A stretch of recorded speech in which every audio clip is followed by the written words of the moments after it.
Bonjour à tous, à suivre dans un instant une table ronde qui s'est tenue hier après-midi au Sénat et qui s'inscrivait dans un colloque sur l'écriture de la loi.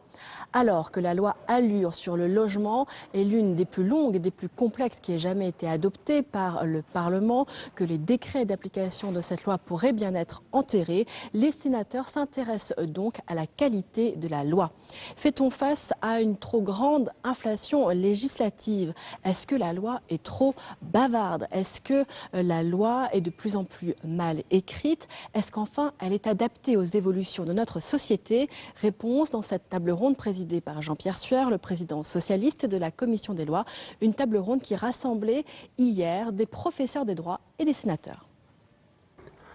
Le domaine de la loi en matière d'éducation est fixé de manière restrictive par l'article 34 de la Constitution, puisque seuls les principes fondamentaux de l'enseignement sont de compétences législatives.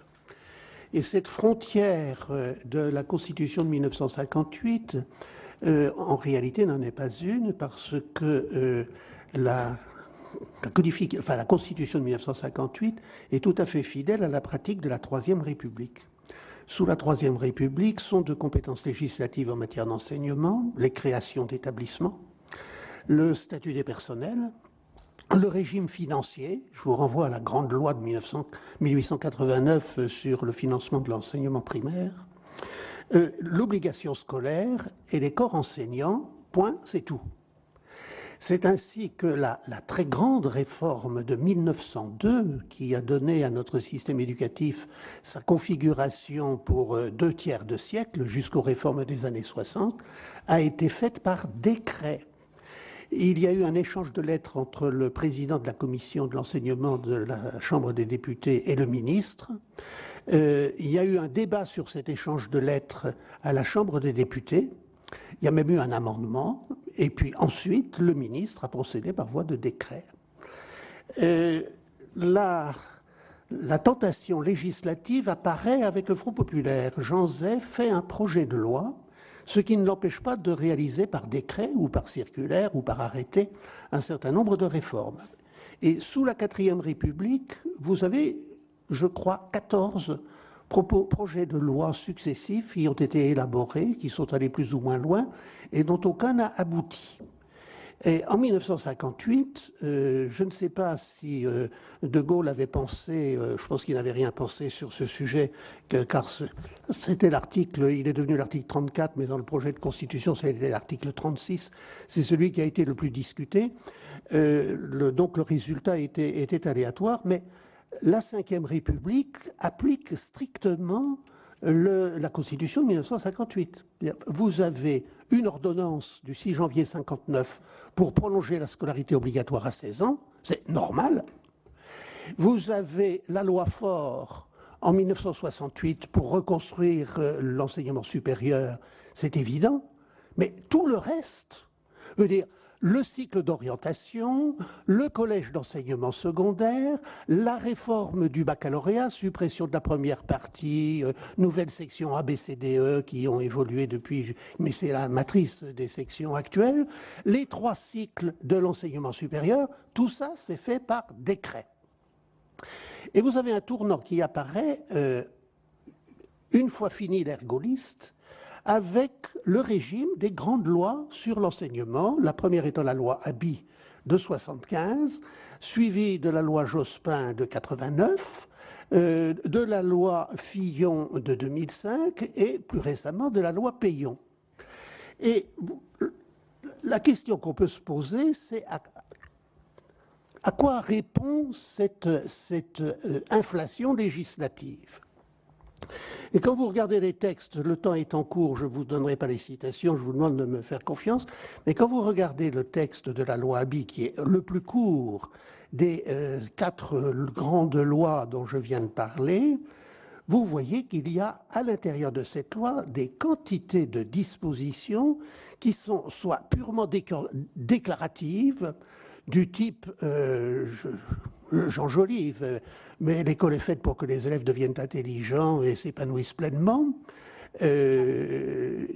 ou des mesures qui sont de l'ordre du décret ou de la circulaire, telles que les enfants doivent pouvoir suivre une scolarité maternelle, s'ils le désirent, à partir de l'âge de 3 ans. Ben, on peut très bien régler ça par décret ou par circulaire, mais c'est dans la loi. Et la loi devient de plus en plus une loi de déclaration, d'affichage d'une politique, c'est-à-dire que ce qui était autrefois l'exposé des motifs pénètre dans la loi, et la loi est même trop petite pour contenir tout ce que l'on veut y mettre. On lui ajoute des rapports, c'est-à-dire que la loi Jospin va être accompagnée d'un rapport d'orientation qui est tout à fait volumineux, très intéressant, très bien fait, c'est un beau texte, mais vous avez un article 30 dans la loi telle qu'elle a été votée qui donne force législative à ce rapport qui va être censuré par le Conseil constitutionnel. Par la suite, vous aurez en 99, sur 2 lois, dont la loi Jospin, une confirmation par le Conseil d'État qui retire toute prétention législative à ces déclarations d'intention.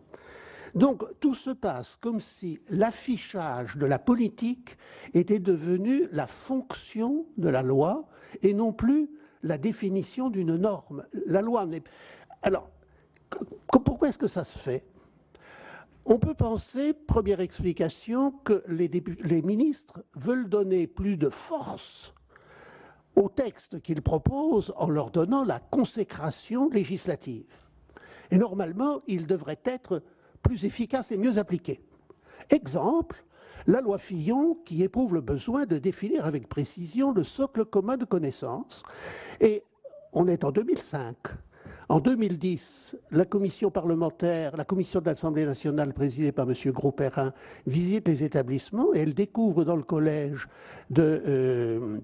entre les murs, le collège Dolto du 20e arrondissement, que les professeurs ont découvert l'existence du socle commun la veille de la visite de la commission. Du point de vue de l'efficacité, il me semble qu'on peut faire mieux. Donc, la sanction législative n'a pas renforcé l'efficacité de la loi. En revanche, elle a eu toute une série de conséquences négatives. Vous avez des ministres qui ont fait de grandes choses sans faire de loi.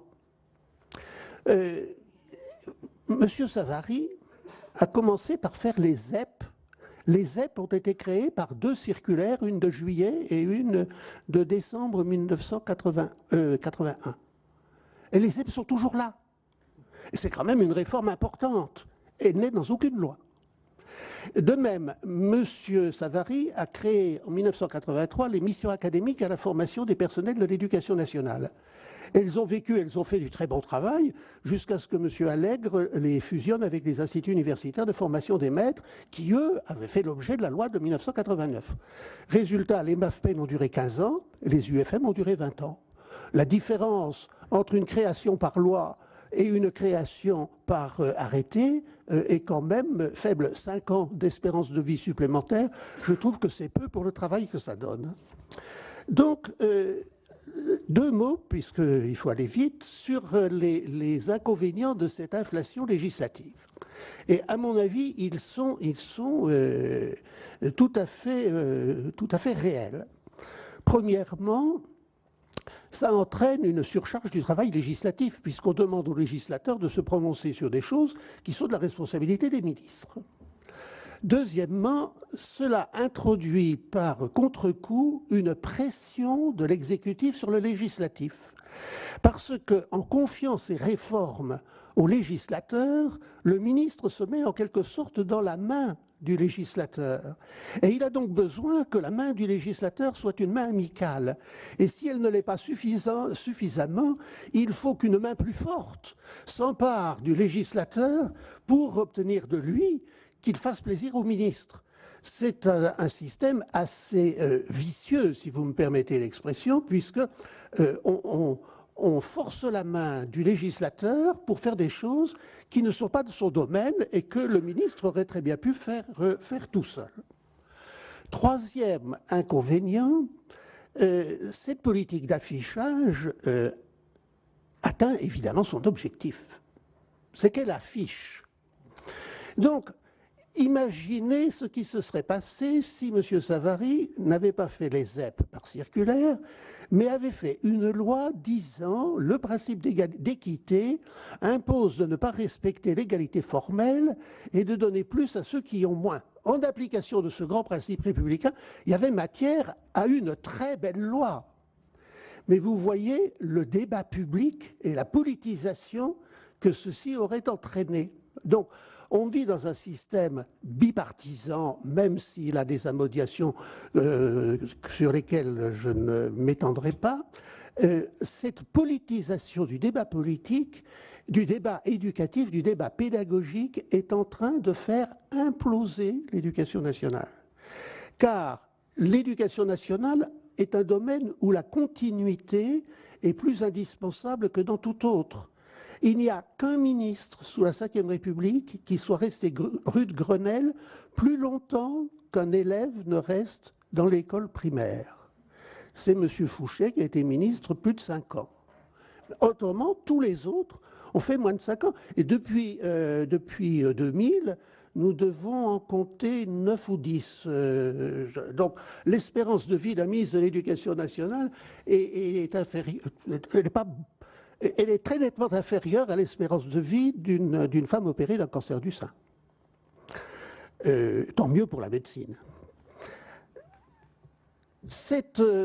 Donc ce débat conduit à ce qu'une loi en annule une autre. On fait la loi Fillon pour annuler la loi Jospin, on fait la loi Peillon pour annuler la loi Fillon, et puis on fera une autre loi pour annuler la Peillon à la prochaine alternance. Et pendant ce temps-là, que voulez-vous que fassent les enseignants? On leur dit d'un côté, vous allez faire ceci, de l'autre, vous allez faire ça. Oui, mais eux, qu'est-ce qu'ils font? Ben, ils n'en font qu'à leur tête, et ils ont bien raison. Ce qui veut dire que l'implosion de l'éducation nationale aboutit à son éparpillement anarchique. Bien. Enfin, dernier inconvénient, et non pas le moindre, cette pratique conduit à limiter de plus en plus les capacités d'initiative du ministre. C'est-à-dire que c'est un système autoparalysant. Heureusement, les lycéens du 92 se sont mobilisés contre la loi Fillon et ont obtenu le retrait des dispositions qui, dans la loi Fillon, prétendaient organiser le baccalauréat. C'est-à-dire que si la loi Fillon avait été votée, le baccalauréat aurait quitté la sphère réglementaire pour entrer dans la sphère législative. Et donc, on n'aurait pu faire aucune réforme du baccalauréat sans faire une nouvelle loi, avec tout ce que ça entraîne comme conséquence négative. Et donc, la capacité d'initiative des ministres se rétrécit au fur et à mesure que les ministres, pour donner plus d'impact à leur projet, requiert la consécration d'une loi. Et ici, vous voyez comment la transformation du discours en loi vide la loi de toute sa fonction normative. J'appelle de mes vœux des ministres qui fassent de beaux discours à l'Assemblée nationale. Il y en a un très très beau dont je vous recommande la lecture, c'est le discours de M. Edgar Faure le 24 juillet 1968, expliquant la politique qu'il allait suivre. Il a parlé 2 heures, donc c'était plus long qu'une loi, même bavarde, mais on voyait la politique qu'il voulait conduire. Puis après, il a fait une loi, et pour ce qui est de l'enseignement secondaire, il a supprimé le latin en 6e et 5e par circulaire, il a modifié la notation par circulaire, etc., etc., et il a agi. Il a agi, il n'a pas légiféré. Je demande des ministres qui agissent et qui n'embêtent pas les parlementaires avec leurs déclarations d'intention. Merci.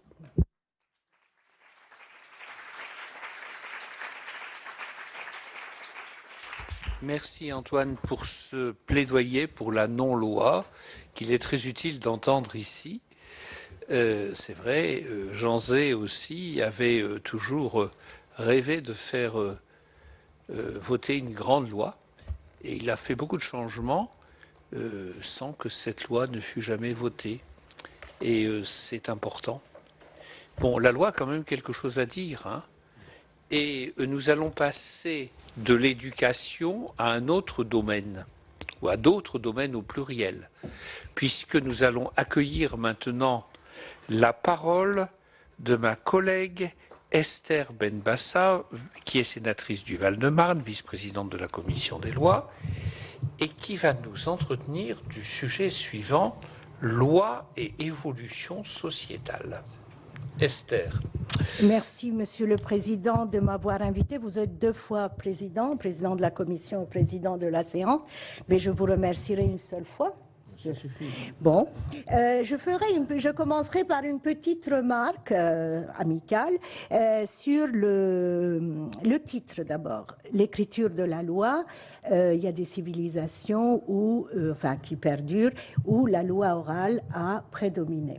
Et la loi orale leur a permis de perdurer. Donc il n'y a pas que l'écriture de la loi, il y a aussi l'écriture orale, et dans des civilisations qui sont, je ne parle pas seulement de l'Afrique, mais des religions comme le judaïsme et autres, où l'écriture, la loi orale est plus importante que la loi écrite.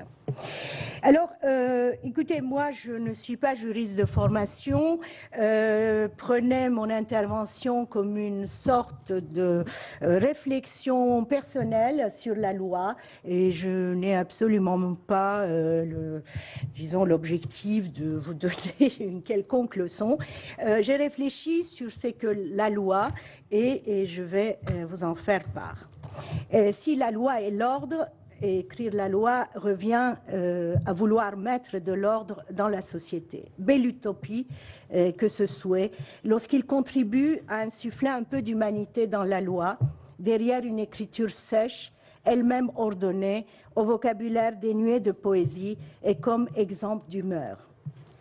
Si la loi concerne bien les femmes et hommes que nous sommes, les êtres de chair et de sang que nous sommes, elle est inséparable du lien social qui nous unit, lors même qu'elle en sanctionne la rupture de ce lien. Son caractère impersonnel n'en rappelle pas moins qu'elle est d'abord un texte institutionnel. Dans mes jeunes années d'enseignante en littérature, j'ai d'abord appris une écriture qui vient du plus profond de l'être, qui écrit pour aller au plus profond de celui qui se l'approprie par la lecture. Devenu plus tard professeur d'histoire à l'université, j'ai ensuite appris une écriture qui met de l'ordre dans ce que les êtres et les institutions lèguent aux générations qui suivent. Un héritage trié, tamisé, servant à modeler la mémoire nationale. Cette écriture-ci s'est transformée au fil des siècles pour passer de la chronique à l'histoire, puis de l'histoire des grands hommes et des grandes guerres à l'histoire de ceux qui ne l'écrivent pas, mais en sont les modestes tisseurs. Mais je ne reviendrai pas ici sur les évolutions de l'écriture historique, je rappellerai seulement qu'elles ont été nombreuses et tributaires des changements des mentalités. Il n'y a pas de raison pour que l'écriture de la loi échappe davantage que d'autres à la pression des mouvements sociétaux, même si son vocabulaire et son style ont pu un temps sembler statiques à la sénatrice néophyte que je suis. Un moment, je l'avoue, je me suis même demandé si ceux qui écrivaient la loi ne portaient pas en eux-mêmes la rigidité et la sécheresse du style qui en modèle le texte. Cette distance, la froideur, l'ordre, la précision du vocabulaire, la méticulosité du choix des mots mettent inéluctablement le citoyen à l'écart, ne serait-ce qu'en raison du peu de familiarité qu'il a avec ce langage-là. Nul n'est censé ignorer la loi, bien sûr, mais encore faudrait-il pouvoir la lire et la comprendre. Toute société a certes besoin de lois pour pouvoir fonctionner dans le respect des droits et des devoirs de chacun des citoyens qui la composent et pour gérer aussi harmonieusement que possible leurs relations avec les institutions. La loi vise à permettre en tout cas à l'écosystème social de vivre conformément à des principes démocratiques et d'équité, en principe. Nous n'en demeurons pas moins, l'Erika et Ouzbek, des lettres persanes, face à cette curieuse accumulation de textes écrits dans une langue qui reste étrangère, la plupart du temps, aux plus cultivés et aux plus instruits des citoyens. Fort heureusement d'ailleurs. Comment, sans cela, le métier d'avocat aurait-il pu prospérer? Peu de temps après mon arrivée au Sénat, une phrase entendue en séance a sonné étrangement à mes oreilles de néophyte. Un de mes collègues déclarait avec aplomb que la loi n'avait pas à se mettre au diapason de la société. Comment, m'interrogeai-je naïvement, une loi faite pour gérer les relations au sein d'une société donnée pouvait-elle donc ne pas être en phase avec elle? Ces textes n'étaient tout de même pas faits pour satisfaire quelques pulsions légiférantes innées chez les politiciens. N'était-ce plutôt ces derniers qui, parfois, coupés des changements intervenus dans la société, avaient un peu trop tendance à regarder la loi comme tombant d'en haut, émanation souveraine de la volonté du Seigneur. Si c'était le cas, un petit rappel à l'ordre tout de même, si j'ose dire, s'imposait. Pour une sénatrice comme moi, venant de la société civile, travaillant au Sénat plutôt sur des questions relatives aux droits humains et aux libertés individuelles, la chose n'était tout simplement même pas envisageable. Les associations qui nous sollicitent constamment, le courrier qui nous arrive, les personnes que nous auditionnons nous apportent l'écho précieux des revendications qui se font jour dans nombre de domaines, pour ne pas prendre que ceux dont je m'occupe. S'il y a 50 ans, on n'osait même pas avouer à son entourage son homosexualité, aujourd'hui on la revendique. Et l'on revendique les droits qui vont avec, mariage pour tous, PMA, etc. Si pendant des siècles, les esclaves se sont battus pour leur émancipation, aujourd'hui leurs descendants demandent la reconnaissance de l'esclavage comme crime contre l'humanité. Si hier, les personnes transsexuelles étaient objets de scandale ou d'opprobre, tout juste bons à exhiber dans les cabarets pour l'amusement de clients sans morale, ils sont aujourd'hui des citoyens comme les autres, et à juste titre, exigeant le changement de la mention du sexe et du prénom à l'état civil sans avoir à subir une intervention chirurgicale. Et c'est tout aussi légitimement que les descendants d'immigrés se battent contre le contrôle d'identité au faciès, que les gens du voyage exigent l'annulation du titre de circulation qui leur est imposé, que les consommateurs de cannabis se battent pour sa dépénalisation et sa légalisation, que les familles recomposées attendent une juste prise en considération par le législateur de situations autrefois inédites et donc de nouveaux droits, qu'il s'agisse de la garde des enfants ou de l'adoption par le parent non biologique. La liste est longue. Le législateur est naturellement bousculé par une ébullition sociétale qui l'interpelle en permanence. Même s'il le voulait, il n'a pas la possibilité d'y rester sourd. Au contraire, il a le devoir d'y être attentif. En matière de libertés individuelles, les revendications identitaires gagnent chaque jour en force et en exigence. Cette pression se répercute sur le législateur de qui l'on attend la reconnaissance et la satisfaction, si possible immédiate, des revendications exprimées. Selon un rythme parfois imposé par les nouvelles technologies elles-mêmes, celles-ci ayant en outre globalisé les informations qui renforcent ces revendications, lesquelles s'inspirent de ce qui se passe ailleurs dans le monde, dans des constructions nationales et juridiques différentes des nôtres. On peut se demander comment, demain, se fera l'écriture de la loi, à quel rythme, sous quelle forme. Saura-t-on garder la tête froide face à cette avalanche de changements requis par la société civile sans pour autant les ignorer? Dans quelle mesure pourra-t-on les satisfaire? Le paradoxe, en l'occurrence, réside précisément dans le fait que cette même société civile, qui est en constant mouvement, exige que le changement soit gravé dans le marbre. Paradoxe. Est-ce pourtant vraiment nouveau que la loi, en démocratie, suive les changements sociétaux? La loi s'adresse aux humains de son temps. Elle ne peut se donner que l'apparence de la stabilité. Elle bouge, beaucoup en surface, un peu moins en profondeur. Vérité de la palisse, me direz-vous. Oui, peut-être. Mais c'est là ma réponse à ceux qui voudraient enfermer la loi dans une tour d'ivoire, comme s'il s'agissait d'un bien appartenant à l'élite. Un peu comme ces archivistes qui préféreraient garder les archives dans leur boîte pour que les historiens n'écrivent pas l'histoire. Merci.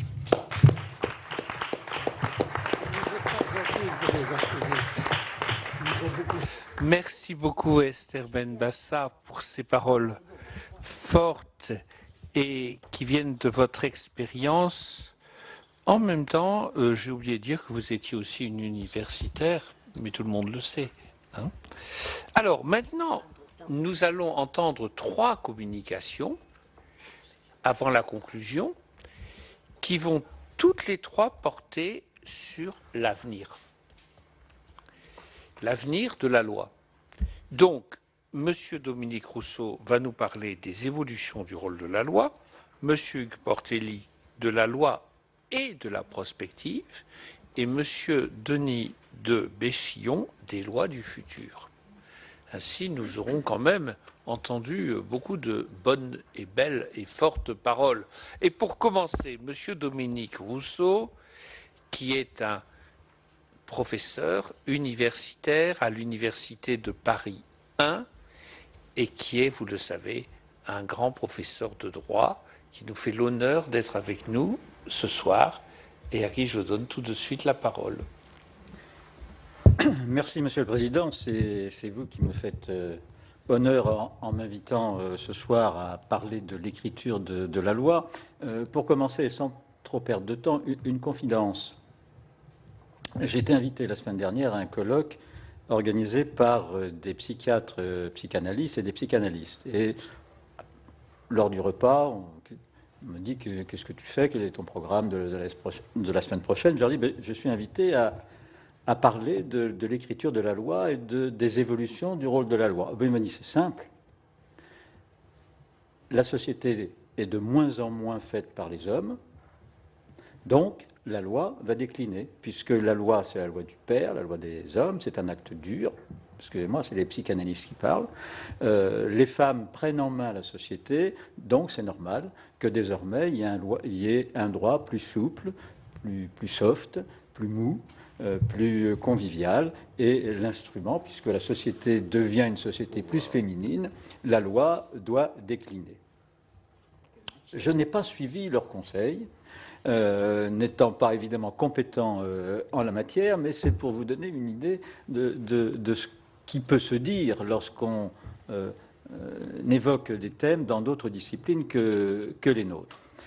Si je voulais résumer mon propos de manière simple pour faire gagner du temps, je dirais, reprenant une formule de Michel Crozier, qui disait « on ne gouverne pas la société par décret », je crois qu'aujourd'hui, on ne peut plus gouverner nos sociétés par la loi. Le trait est évidemment un peu forcé, et on aura peut-être l'occasion de le nuancer dans les discussions, mais il faut tracer en quelques minutes, en 10 minutes, il faut tracer des idées, quitte ensuite à les nuancer. Il faut pour cela partir de la définition de la loi, et je partirai de la définition classique, en tous les cas qu'en donnent les juristes, à l'article 6 de la Déclaration de 1789. Qu'est-ce que la loi? La loi est l'expression de la volonté générale. Bon. Ma question est donc la suivante. Qu'est-ce qui ferait qu'aujourd'hui, la volonté générale ne pourrait plus s'exprimer par cet instrument particulier qu'est la loi? Qu'est-ce qui ferait qu'aujourd'hui, la loi ne serait plus cet acte par lequel on gouvernerait une société parce qu'elle n'exprimerait plus la volonté générale comme le droit le dit? Je vois 3 raisons. Une raison théorique, une raison sociale et une raison politique. La raison théorique, et je serai bref sur ce point, la raison théorique, elle est que mon collègue Nicolas Molfessis le rappelait tout à l'heure, la loi est faite de mots. Or, les mots sont polysémiques, les mots ne posent pas des normes, les mots posent, pour reprendre une formule empruntée à Kelsen, des propositions subjectives de normes, qui vont ne devenir normes que par l'interprétation-application qui en sera faite par ceux qui font usage des mots de la loi. Autrement dit, la volonté générale ne se trouve pas dans les mots de la loi, mais dans les mots de ceux qui usent, qui font usage, et vous en avez parlé tout à l'heure, qui font usage de la loi. On a eu une répercussion de cette faiblesse conceptuelle de la loi comme instrument d'expression de la volonté générale dans la décision du Conseil constitutionnel d'octobre 2010, où la question était posée de savoir si le Conseil constitutionnel devait contrôler la constitutionnalité de la disposition législative votée par le Parlement, ou s'il pouvait contrôler la disposition législative telle qu'interprétée par la Cour de cassation et le Conseil d'État. Qu'a décidé le Conseil constitutionnel? Le Conseil constitutionnel a décidé qu'il était compétent pour contrôler la disposition législative telle qu'interprétée par le juge. Et quel est le motif qu'il donne? Quel est le motif? Le motif, c'est que, je le cite, c'est l'interprétation par le juge qui donne sa portée effective aux mots de la loi. Et puisque c'est l'interprétation du juge qui donne sa portée effective aux mots de la loi, c'est donc l'interprétation du juge que je dois contrôler et non pas la loi sèche. Autrement dit, il y a, je dirais, un défaut presque génétique et impossible à lever, qui est que la loi étant faite par des mots et que les mots étant polysémiques, évidemment, la volonté générale se trouve ailleurs que dans le texte de loi, mais dans l'usage qui sera fait des mots de la loi par ceux qui ont à l'appliquer. Première raison, donc, une raison théorique. Deuxième raison, je dirais une raison sociale. Je crois que la loi a de plus en plus de mal aujourd'hui à saisir la société du XXIe siècle. Pour aller vite, là encore, je vais donner un exemple, pour aller vite, nous étions jusqu'à présent dans des sociétés solides, comme disent les sociologues, c'est-à-dire reposant sur des corps bien identifiés, avec des institutions pour les représenter.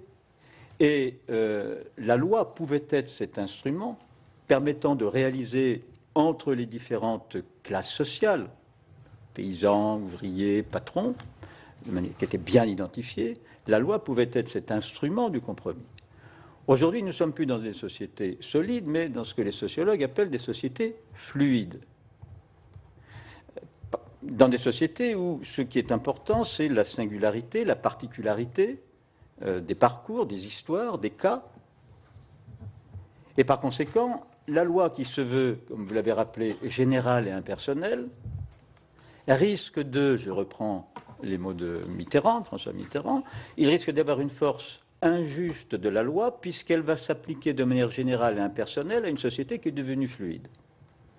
Le problème n'est donc pas de remettre en cause l'intérêt général ou la volonté générale, le problème est de savoir comment construire la volonté générale dans une société qui est devenue fluide et savoir si l'instrument loi est l'instrument pertinent. Je pourrais prendre plusieurs exemples sur des débats actuels sur l'euthanasie, par exemple. On a dit ce matin, le législateur devrait penser avant de faire les lois. Mais on pense la question, il y a des comités, il y a des commissions, je veux dire, on pense, et on n'ose pas légiférer. Pourquoi on n'ose pas légiférer? Parce que précisément, la question de l'euthanasie est une question du colloque singulier entre le médecin et son patient. C'est une question de conscience. Vous aurez beau faire toutes les lois que vous voudrez. Chaque fois, il y aura un cas nouveau.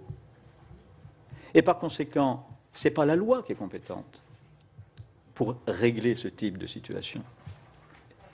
Je voudrais vous donner un exemple. Alors, qui évidemment, moi, m'a beaucoup surpris, parce que je suis un peu naïf, un peu idéaliste, m'a beaucoup surpris, puis après j'ai compris. Vous savez peut-être que j'ai eu l'honneur de participer à la commission Jospin sur la rénovation de la vie politique, et on a eu toute une journée à délibérer sur la rénovation des règles sur le financement des dépenses électorales. Et évidemment, on a discuté de ce qu'est une dépense électorale. Si on veut mieux contrôler les dépenses électorales, encore faut-il définir ce qu'est une dépense électorale. Donc moi, naïvement, j'ai dit, il faudrait peut-être qu'on définisse et qu'on propose au législateur une définition de la loi. Je n'ai pas été suivi, il n'y a pas de définition. Je vais vous donner la définition de la dépense électorale qui est donnée, qui a été retenue. Ce sont des dépenses engagées ou affectées en vue de l'élection. Bien. Ce qui est intéressant, parce que dans le débat, j'ai voulu qu'on rende compte des débats. Et ce qui est intéressant, c'est la phrase suivante. La commission, Jospin, donc, s'est longuement interrogée sur l'opportunité de proposer que soit donnée dans la loi la notion de dépense électorale. Et la commission explique pourquoi. La solution qui consisterait à donner une définition générale de la notion de dépense électorale dans un texte de loi ne permettrait pas de régler de manière certaine l'ensemble des questions de qualification susceptibles de se poser à l'instance du contrôle et au juge, et serait pour ce motif nécessairement décevante. La jurisprudence lui paraît donc plus à même que la loi de s'adapter à l'évolution constante des pratiques. Alors, comme on n'a pas pu donner une définition générale, on a essayé de faire, j'entendais ce matin, on a essayé de donner une énumération. La Commission a cependant réfléchi à la solution alternative qui consisterait à ce que, faute de donner une définition générale, le législateur énumère dans la loi certains frais, etc. Et la Commission dit, on a écarté cette piste de peur de ne pas d'oublier des frais qui pourraient être considérés comme des dépenses électorales. Autrement dit, voilà un exemple où la complexité de la chose, dépenses électorales, mais on pourrait prendre des exemples de ce matin sur la sanction, est-ce qu'on va énumérer les types de sanctions, montre que notre société est devenue aujourd'hui, dans son caractère vivant, complexe, difficile, insaisissable par cet instrument particulier qu'est la loi, qui pouvait peut-être saisir la société du XIXe siècle, mais qui, et encore, et qui, à mon avis, peut-être, mais c'est une opinion que je vous soumets, qui peut-être aujourd'hui n'est plus l'instrument adapté, peut-être, comme dit-on, la jurisprudence est mieux adaptée que la loi pour régler ces problèmes. Dernière raison, je dirais une raison plus politique, c'est-à-dire le fait que la volonté générale aujourd'hui s'exprime peut-être par d'autres instruments, d'autres moyens que la loi.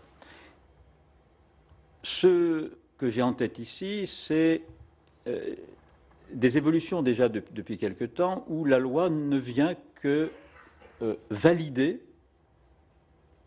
des fabrications de la volonté générale ailleurs qu'au Parlement. Je pense évidemment à ce qu'on appelle le Grenelle de l'environnement. Je pense par exemple à la réforme du marché du travail, l'ANI, qui a été essentiellement négociée par les acteurs sociaux, qui ont fabriqué leur volonté générale et qui ensuite ont proposé au Parlement, en quelque sorte, d'être cette institution de validation de la volonté générale construite ailleurs qu'au Parlement.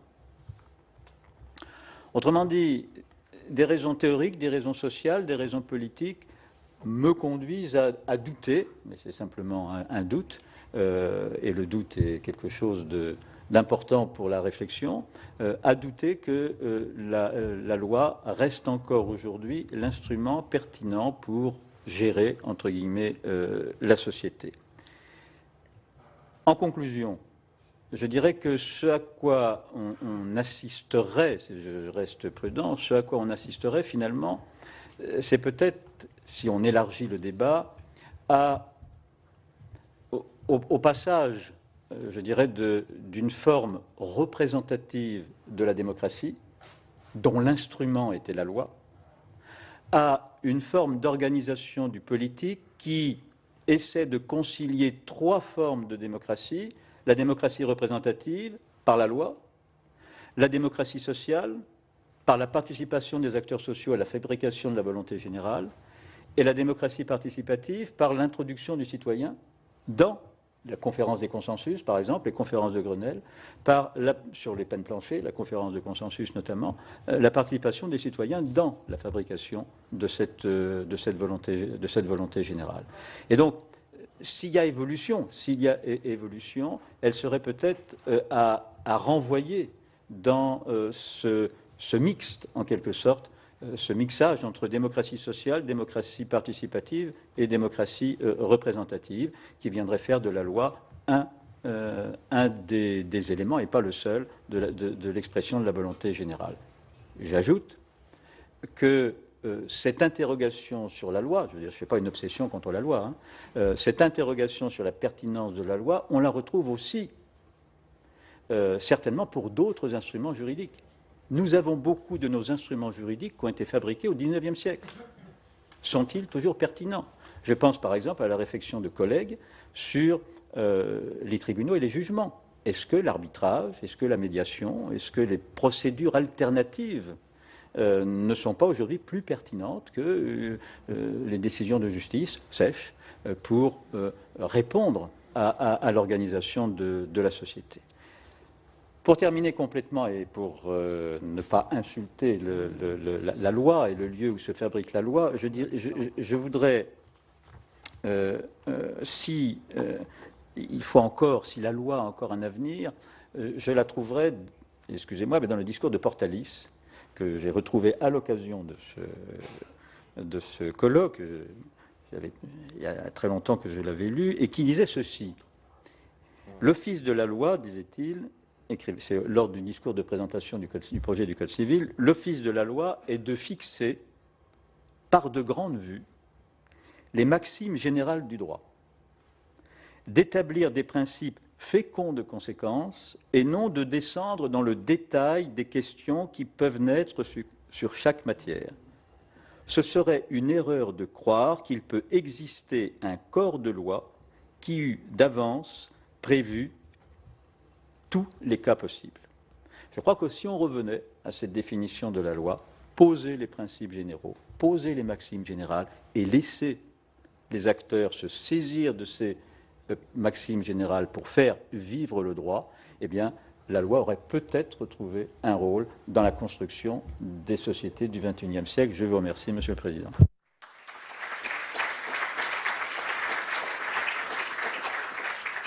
Merci sincèrement, Monsieur Dominique Rousseau, pour votre exposé qui nous montre une prospective dans laquelle la loi n'est qu'un élément.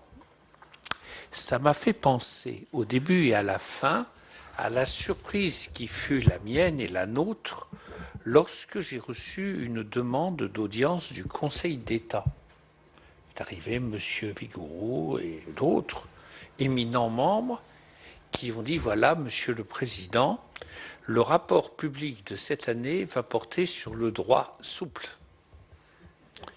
Et nous voulons vous auditionner sur le droit souple. Et vous avez bien montré qu'il y a tout un échelonnement des conférences de consensus, le dialogue social, la démocratie participative. Et alors, je me trouvais après avec le président du Conseil constitutionnel qui a dit: le droit souple, c'est contradictoire. J'ai même eu l'occasion de dire, on pourrait considérer que c'est un oxymore. Et alors après, ils m'ont demandé de faire un article sur ce sujet. Et je me suis évertué dans le premier paragraphe à dire que le droit souple n'était pas le droit mou. De manière à ce que l'on voit bien qu'il ne s'agissait pas d'une sorte de dépérissement de la norme, mais d'une vision plus large, plus riche, Voilà, donc merci pour votre propos. Alors, nous allons maintenant, nous remercions Madame Benbassa qui doit aller prendre son avion et nous allons donner la parole à notre ami Hugues Portelli qui présente aussi la caractéristique d'être à la fois un professeur de droit public, un constitutionnaliste et un maire et un sénateur, membre actif, assidu de la commission des lois dans le cadre de son parcours politique, parcours à la fois singulier, riche et chaleureux. Bon, Hugues, ça va comme présentation? Merci Jean-Pierre. Alors, tant que j'ai l'autorisation de cumuler, je vais en profiter un petit peu. Oui. C'est-à-dire que je vais profiter de mon expérience de professeur, qu'on nous a toujours pas retiré d'ailleurs. Merci les législateurs. Il est vrai qu'il aurait fallu qu'ils révisent la Constitution pour le faire. Et puis celle de parlementaires et d'observateurs, participants, comme on dit en sciences politiques. Ce qui est souvent mon cas, car la façon dont travaille le Parlement m'a souvent laissé extrêmement dubitatif. Alors j'aurais pu commencer de la façon dont Dominique Rousseau a terminé, parce que la citation qu'il a donnée de Portalis me va très bien, car elle rend mon exposé inutile. Est-ce que l'on peut parler des rapports entre la loi et la rétroactivité? Alors, je ne vous parlerai que du droit constitutionnel français. Donc cela limitera considérablement l'effet de mon propos. Car je crois que si l'on parlait d'autres systèmes juridiques, on aurait peut-être d'autres réponses à donner. Alors d'abord, un rappel. L'un des textes les plus fameux du droit français, le Code civil, rappelle dans l'article 2 que la loi ne dispose que pour l'avenir. Donc théoriquement, cela devrait laisser la porte ouverte à un droit prospectif. Mais en fait, cette disposition n'a pour but que d'interdire la rétroactivité des lois. Et donc, on n'a pas le droit de disposer pour le passé, mais quant à l'avenir, eh bien, rien n'est dit sur une éventuelle prospective, c'est-à-dire sur le fait que le législateur puisse élaborer des scénarios possibles de création législative et de l'impact de ces créations législatives sur le droit et sur la société. Et c'est d'autant moins probable que la politique ne respecte pas les règles de la prospective. La politique repose sur l'idée de projet, de programme, mais non pas de scénarii possibles. On est plus dans le domaine de la volonté, des certitudes, que dans le domaine de l'hésitation dubitative. Alors, est-ce que la loi intègre peu ou prou la prospective dans son élaboration, dans son contenu? Je dirais, j'élaborerai mon exposé de 10 minutes en 2 points, classiquement. J'essaierai de voir comment, finalement, la loi, aujourd'hui encore moins qu'hier, refuse la prospective. Mais nous verrons dans un second point comment, finalement, il y a des éléments de prospective que l'on retrouve dans certains types de lois, et notamment depuis la révision de 2008. Alors d'abord, le refus de la prospective.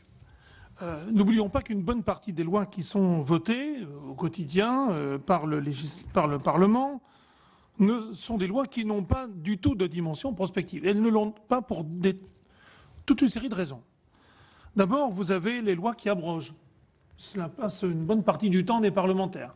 Notamment à chaque alternance, on commence par abroger les lois qui ont été votées par la majorité précédente. En 81, en 86, on a abrogé les lois qui avaient été votées avant. En 2013, 2012-2013, on a passé une bonne partie du temps parlementaire à abroger les lois qui avaient été votées entre 2007 et 2012. Et donc voilà, une bonne partie du travail législatif, c'est un travail d'abrogation des lois antérieures. Deuxième type de loi, très fréquente, de plus en plus fréquente, des lois qui n'abrogent peut-être pas, mais qui réagissent. Des lois qui réagissent à l'actualité, à des événements, à des problèmes ponctuels, et qui sont notamment légion en matière pénale. On sait très bien qu'une bonne partie du droit pénal est un droit réactif. Et ça ne vaut pas d'ailleurs qu'en matière pénale. Je me rappelle que lorsque Michel Rocard était à la tête du gouvernement, dans les années 88-90, il avait demandé à ses services de travailler sur finalement la législation qui avait été élaborée sous sa gouvernance. Et le résultat de cette évaluation, c'est qu'une grande partie des lois qui avaient été élaborées et votées dans les années Rocard étaient des lois qui existaient déjà. On avait voté des lois qui étaient un duplicata des lois antérieures, mais on les avait remises au goût du jour, on les avait réécrites, mais en fait on n'avait rien inventé, ces lois existaient déjà, il aurait simplement fallu qu'on les mette en vigueur. Troisième type de loi, non prospective, les lois qui ne s'appliquent pas. Les lois qui ne s'appliquent pas, alors il y a plusieurs façons de ne pas appliquer une loi. Une première façon de ne pas appliquer une loi, on l'a dit souvent aujourd'hui, c'est tout simplement de ne pas prendre de décret d'application. Et moi je vous parlerai une seconde en tant qu'élu local, il m'est arrivé souvent de ne pas pouvoir appliquer une loi, tout simplement parce que comme le pouvoir réglementaire des collectivités territoriales est un pouvoir dérivé du pouvoir réglementaire du Premier ministre, eh bien si le gouvernement, le Premier ministre ne prend pas de décret d'application de la loi, eh bien vous, à la base, dans votre collectivité, vous ne pouvez pas appliquer la loi. Et c'est extrêmement fréquent. Il y a des pans entiers du droit public en matière d'urbanisme, d'aménagement, etc., qui est dépourvu de décret d'application et qui, dès lors, ne sera jamais appliqué. Et puis, vous avez aussi mieux, tout à l'heure, j'entendais M. Prost parler d'Edgar Faure. Alors, il parlait de la loi Edgar Faure qui a été appliquée. Moi, je veux dire un mot juste de celle qui n'a jamais été appliquée, c'est la loi Edgar Faure sur l'enseignement supérieur. Parce que la loi Edgar Faure sur l'enseignement supérieur était une loi cadre, et tous les gouvernements qui ont succédé à celui dont Edgar Faure faisait partie, c'est-à-dire au gouvernement Couve de Murville, se sont ingéniés à démonter pan par pan la loi Edgar Faure, qui était une loi très intéressante de mon humble avis. Et ce qui est intéressant, c'est que ce type de démontage de la loi par le pouvoir réglementaire n'a fait l'objet d'aucun type de contentieux. Les choses sont passées en toute quiétude et donc la loi Edgar Faure n'a jamais été vraiment mise en œuvre. Et ce n'est pas un cas isolé. Alors aujourd'hui c'est un peu plus compliqué parce que le juge administratif est un peu plus pointu, mais bon, il y a toujours moyen de ne pas appliquer une loi et de la détourner, de prendre les décrets de telle façon que la loi n'entre pas en vigueur. Alors, il reste le dernier cas des lois non prospectives. On a parlé des lois qui ne s'appliquent pas. Il reste à parler des lois qui sont inapplicables et qui sont la grande majorité des lois. Les lois sont inapplicables tout simplement parce qu'on vote une loi, mais qu'on ne dispose ni des moyens financiers, ni des moyens humains, ni des moyens administratifs pour qu'elle entre en vigueur. Et je connais quelques lois, y compris dont on va débattre dans quelques jours, en matière pénale, dont on sait très bien qu'elles sont inapplicables. Parce que, par exemple, c'est une chose très intéressante, et à laquelle je souscris d'ailleurs à titre personnel, que de dire que la prison n'est pas la réponse principale au problème de la délinquance et qu'on doit prévoir des mesures alternatives. Mais il est évident que s'il n'y a pas le début d'équipement et de personnel capable de mettre en vigueur des alternatives à la prison, il est évident que l'on continuera à mettre les gens en prison, ou alors qu'on ne les mettra pas en prison, tout simplement parce qu'on attendra que les prisons se vident pour les mettre à la place de ceux qui en sortiront. Et donc voilà un exemple de loi future, je peux vous dire tout de suite, qui ne sera jamais appliquée.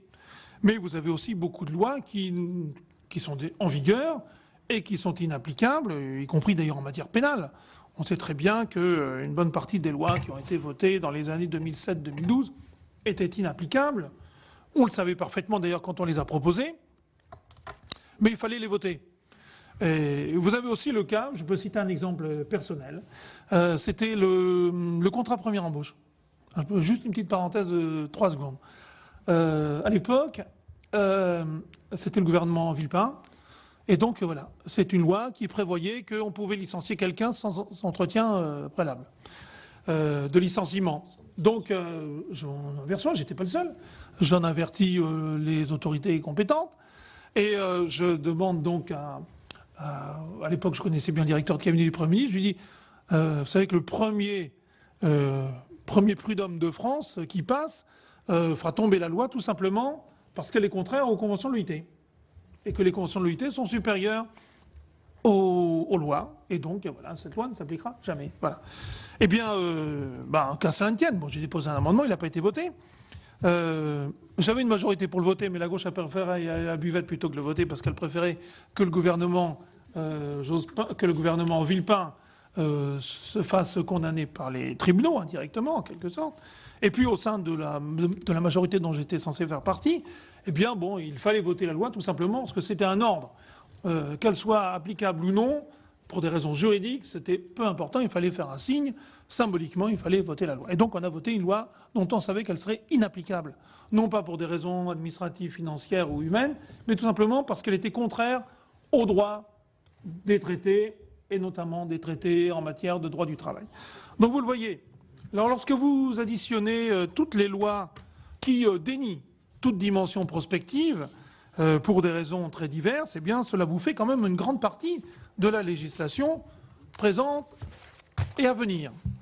Alors, est-ce qu'il y a malgré tout des dimensions prospectives dans un certain nombre de lois? Eh bien, c'est ce que je vais voir rapidement dans un second point. Eh bien, je dirais qu'on peut relever 3 types de lois qui intègrent cette dimension. D'abord, les lois actuelles, celles qui sont votées depuis la révision de 2008, puisque la loi prévoit, en tout cas au moins pour les projets de loi, des études d'impact. Les lois doivent comporter des études d'impact, et une étude d'impact doit normalement prévoir ce que sera l'effet d'une loi, si elle est mise en vigueur. Alors, c'est une dimension importante, mais qui, pour le moment, n'est pas encore tout à fait, si je puis dire, au point. Pour 2 raisons. La première, c'est que pour avoir une bonne étude d'impact, il faut avoir une idée de ce qu'a été l'effet de la loi qui modifie, la loi qui est modifiée par la nouvelle loi. Or, très souvent, ce n'est pas le cas. Tout simplement parce que dans certains cas, on va tellement vite dans l'élaboration des lois que, par exemple, il nous arrive de voter des lois, enfin moi je ne les vote pas forcément d'ailleurs, mais il nous arrive de nous demander de voter des lois qui succèdent à des lois dont les décrets d'application n'ont toujours pas été pris. Et donc, pour savoir quel est l'impact de la future loi sur le droit existant, sachant que le droit existant n'est toujours pas existant, eh bien, c'est évidemment un peu compliqué. Mais bon, imaginons que nous soyons dans le cas idéal d'une loi qui a été votée, dont les décrets d'application ont été pris, qui est en vigueur depuis au moins 15 jours, et qui donc doit être modifiée par une nouvelle loi dans laquelle figure une véritable étude d'impact. Alors, il est évident que là, eh bien, on se trouve dans un cas de figure idéal. Alors, ce cas de figure idéal n'est quand même assez peu fréquent. Théoriquement, la révision de 2008 prévoit que le Parlement a le droit de demander, lorsque l'étude d'impact n'a pas été faite correctement, au Conseil constitutionnel de le constater et de renvoyer la copie au gouvernement. Pour le moment, nous sommes dans l'attente d'un tel type de réaction, et pourtant les occasions s'y prêtaient. Mais bon, c'est là qu'on voit que quand même le principe majoritaire est solidement ancré, même dans la seconde chambre, contrairement à ce que racontait tout à l'heure mon ami Patrice Gélard, et que bon, la discipline est telle que les dispositions constitutionnelles ne sont peut-être pas toujours là pour être appliquées. Alors, l'étude d'impact aura-t-elle un jour un avenir concret? Eh bien, c'est peut-être la seule piste réelle pour qu'il y ait véritablement une dimension prospective dans le travail du législateur. Le deuxième cas de figure, c'est le cas des lois qui intègrent la prospective dans leur propre contenu. Et c'est le cas des lois de programmation. Lorsque vous avez une loi qui est censée s'appliquer pour plusieurs années et qui s'échelonne à coup d'autorisation de programme, eh bien, on se trouve dans le cas de figure où le législateur intègre la prospective pour construire le droit. Alors, c'est un cas de figure évidemment important. Malheureusement, il est de moins en moins pertinent pour toute une série de raisons. C'est qu'il y a de moins en moins de vraies lois de programmation, c'est-à-dire des lois qui non seulement programment, mais qui aient des échéances précises et qui aient des mesures précises à l'intérieur de leurs échéances. Pourquoi? Parce que, je vais prendre l'exemple le plus provocateur, c'est l'exemple des lois de programmation militaire. Alors, les lois de programmation militaire, elles ont de plus en plus la caractéristique d'abord d'être de plus en plus longues. C'est-à-dire que ce qu'on faisait avant 5 ans devient des lois de 6 ans, puis de 7 ans. Ce qui fait que l'échéance devient de plus en plus lointaine et l'horizon incertain. Deuxièmement, le contenu même des lois de programmation militaire est un contenu glissant, c'est-à-dire qu'on glisse d'une année sur l'autre, et puis la dernière année, ça tombe mal, c'est la dernière année de la loi de programmation, il faut en faire une autre. Désolé, mais on appliquera la loi de programmation lors de la prochaine loi de programmation.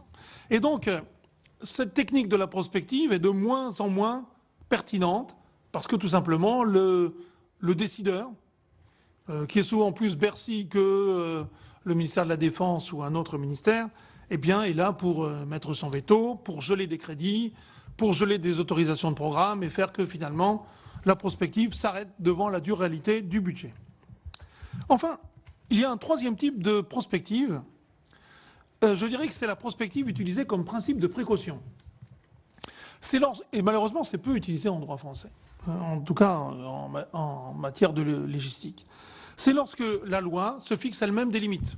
C'est-à-dire que le législateur va voter une loi en disant, voilà, cette loi est valable pour 5 ans, et puis dans 5 ans, nous ferons le bilan, et nous verrons comment cette loi peut évoluer. Est-ce qu'on la garde ou pas? Est-ce qu'on la renouvelle? Est-ce qu'on la modifie, etc. Et alors l'exemple, c'est celui des lois sur la bioéthique, où on fonctionne avec ce type de démarche. Et c'est une démarche qui est très intéressante à 2 points de vue. Et je termine sur ce sujet-là parce que finalement, ça me donne une toute petite dimension optimiste dans mon exposé. La loi sur la bioéthique, elle est intéressante pourquoi? Premièrement, parce qu'elle est modeste.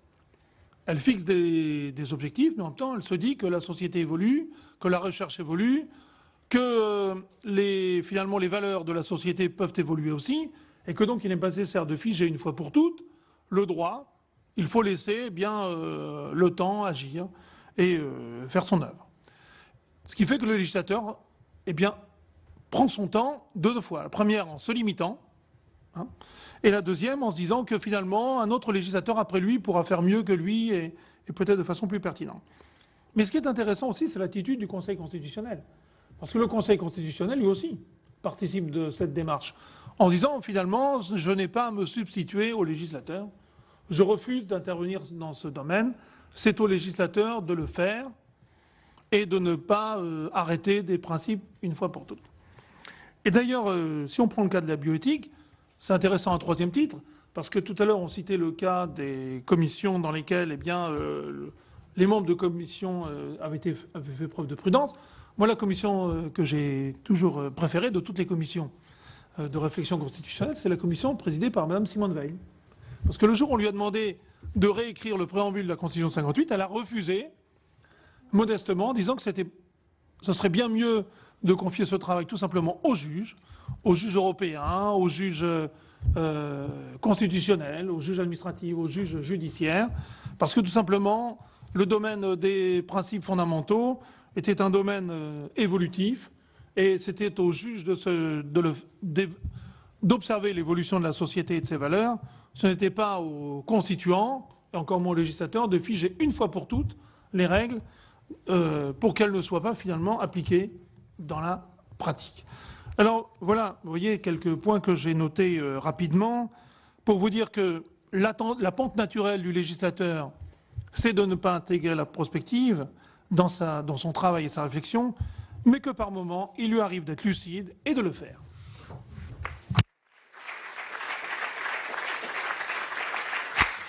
Bien, je remercie Hugues Portelli qui, fidèlement à lui-même, nous a encore une fois manifesté son infatigable lucidité.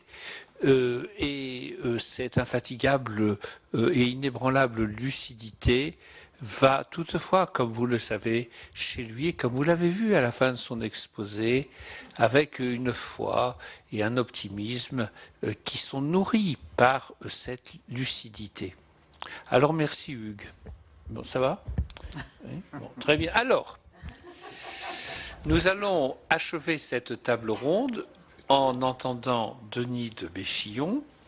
Monsieur le professeur, vous êtes professeur à l'université de Pau et vous avez écrit beaucoup sur le sujet qui nous occupe aujourd'hui, sur les lois, sur la Constitution, sur les lois et sur l'avenir de notre dispositif. Alors vous aussi, vous allez tracer des chemins pour l'avenir. Alors voilà, je vous donne la parole. Merci beaucoup, Monsieur le Président. Je voudrais remercier beaucoup mon camarade Hugues Portelli pour ce qu'il a dit de gentil à propos des travaux du comité veille auquel j'avais eu l'honneur de participer, et je me suis toujours moultement félicité de ce courage que nous avions eu de proposer de ne rien faire, ce qui est un credo politique d'une rare pertinence. Le président Sueur m'a demandé de réfléchir à cette question des lois du futur. J'ai accepté d'enthousiasme parce qu'il me le demandait, et puis à bien y réfléchir, j'ai regretté parce qu'il m'est apparu que ce titre recelait une ambivalence épouvantable, puisque le futur se distingue volontiers entre ce qui est de l'ordre du souhaitable et ce qui, possiblement, est de l'ordre de ce qui arrivera pour de bon. Le futur souhaitable, c'est bien, le futur probable, c'est bien aussi, et je ne sais pas duquel de ces deux sujets il faudrait que je traite, donc je vais les traiter tous les deux, et essayer d'articuler quelques idées sur ce qui pourrait être souhaité pour le futur des lois, tout en, malheureusement peut-être, vous disant mon sentiment sur les raisons pour lesquelles ça n'adviendra probablement pas dans cette forme idéalisée que j'exprimerai à titre de principe. 4 points, si vous le voulez bien, pour essayer de réfléchir à ces lois dont on peut rêver, et je les dirai au fur et à mesure. Les lois du futur, déjà, elles pourraient ne pas exister. Ce serait une assez bonne idée qu'elles n'existent à ce point. Pour tout un tas de raisons qui vous ont été dites, il y en a trop, elles sont mal faites, etc. Pour des raisons qui vous ont été très bien expliquées tout à l'heure par Monsieur Pro, et qui sont liées au fait que de temps à autre, les lois pourraient être beaucoup mieux faites par d'autres que par le Parlement, pour tout un tas de raisons qui vous ont été magistralement exposées, sur lesquelles je ne reviendrai pas. Mais je voudrais ajouter une toute petite touche supplémentaire. Il peut arriver que les lois gagneraient à ne pas être faites parce qu'il existerait un avantage proprement politique à ce que d'autres se substituent aux législateurs. Je voudrais prendre un exemple qui est un peu historique, mais qui m'est toujours apparu extrêmement intéressant. Il y a quelques années, une idée avait germé. Je crois me souvenir dans l'entourage de François Fillon, mais ne voyais aucune connotation politique dans mon propos, à l'époque où il était au ministère du Travail. Et on s'était demandé si ce ne serait pas une bonne idée de proposer aux partenaires sociaux, et singulièrement aux syndicats, de donner une valeur législative automatique à des conventions collectives majoritaires, prises évidemment avec l'assentiment de syndicats représentatifs et moyennant peut-être une rediscussion des conditions de la représentativité, donner force législative sans que le Parlement ait à ratifier le résultat de cette négociation majoritaire.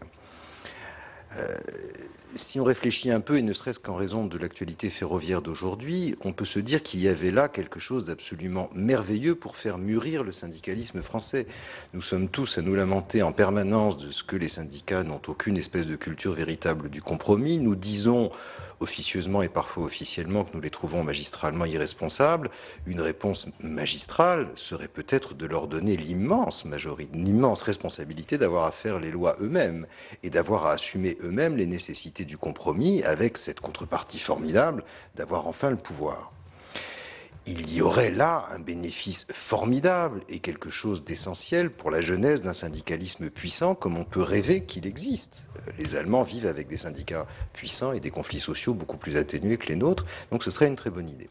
Mais bien évidemment, personne n'a voulu de cette réforme. Et pourquoi est-ce qu'on n'en a pas voulu? Bien essentiellement parce que dans l'imaginaire du Parlement français, l'idée de déléguer le pouvoir législatif en intégralité à un autre que le Parlement apparaît comme une ineptie, pas seulement constitutionnelle, mais fondamentalement politique, une espèce de dessaisissement, j'allais dire une castration. Moi aussi, je vais dans les colloques de psychanalystes. C'est rigolo, d'ailleurs, je vais dire tout à l'heure, j'étais dans un colloque de psychanalystes hier, mais ce n'était pas le même que celui de Dominique Rousseau.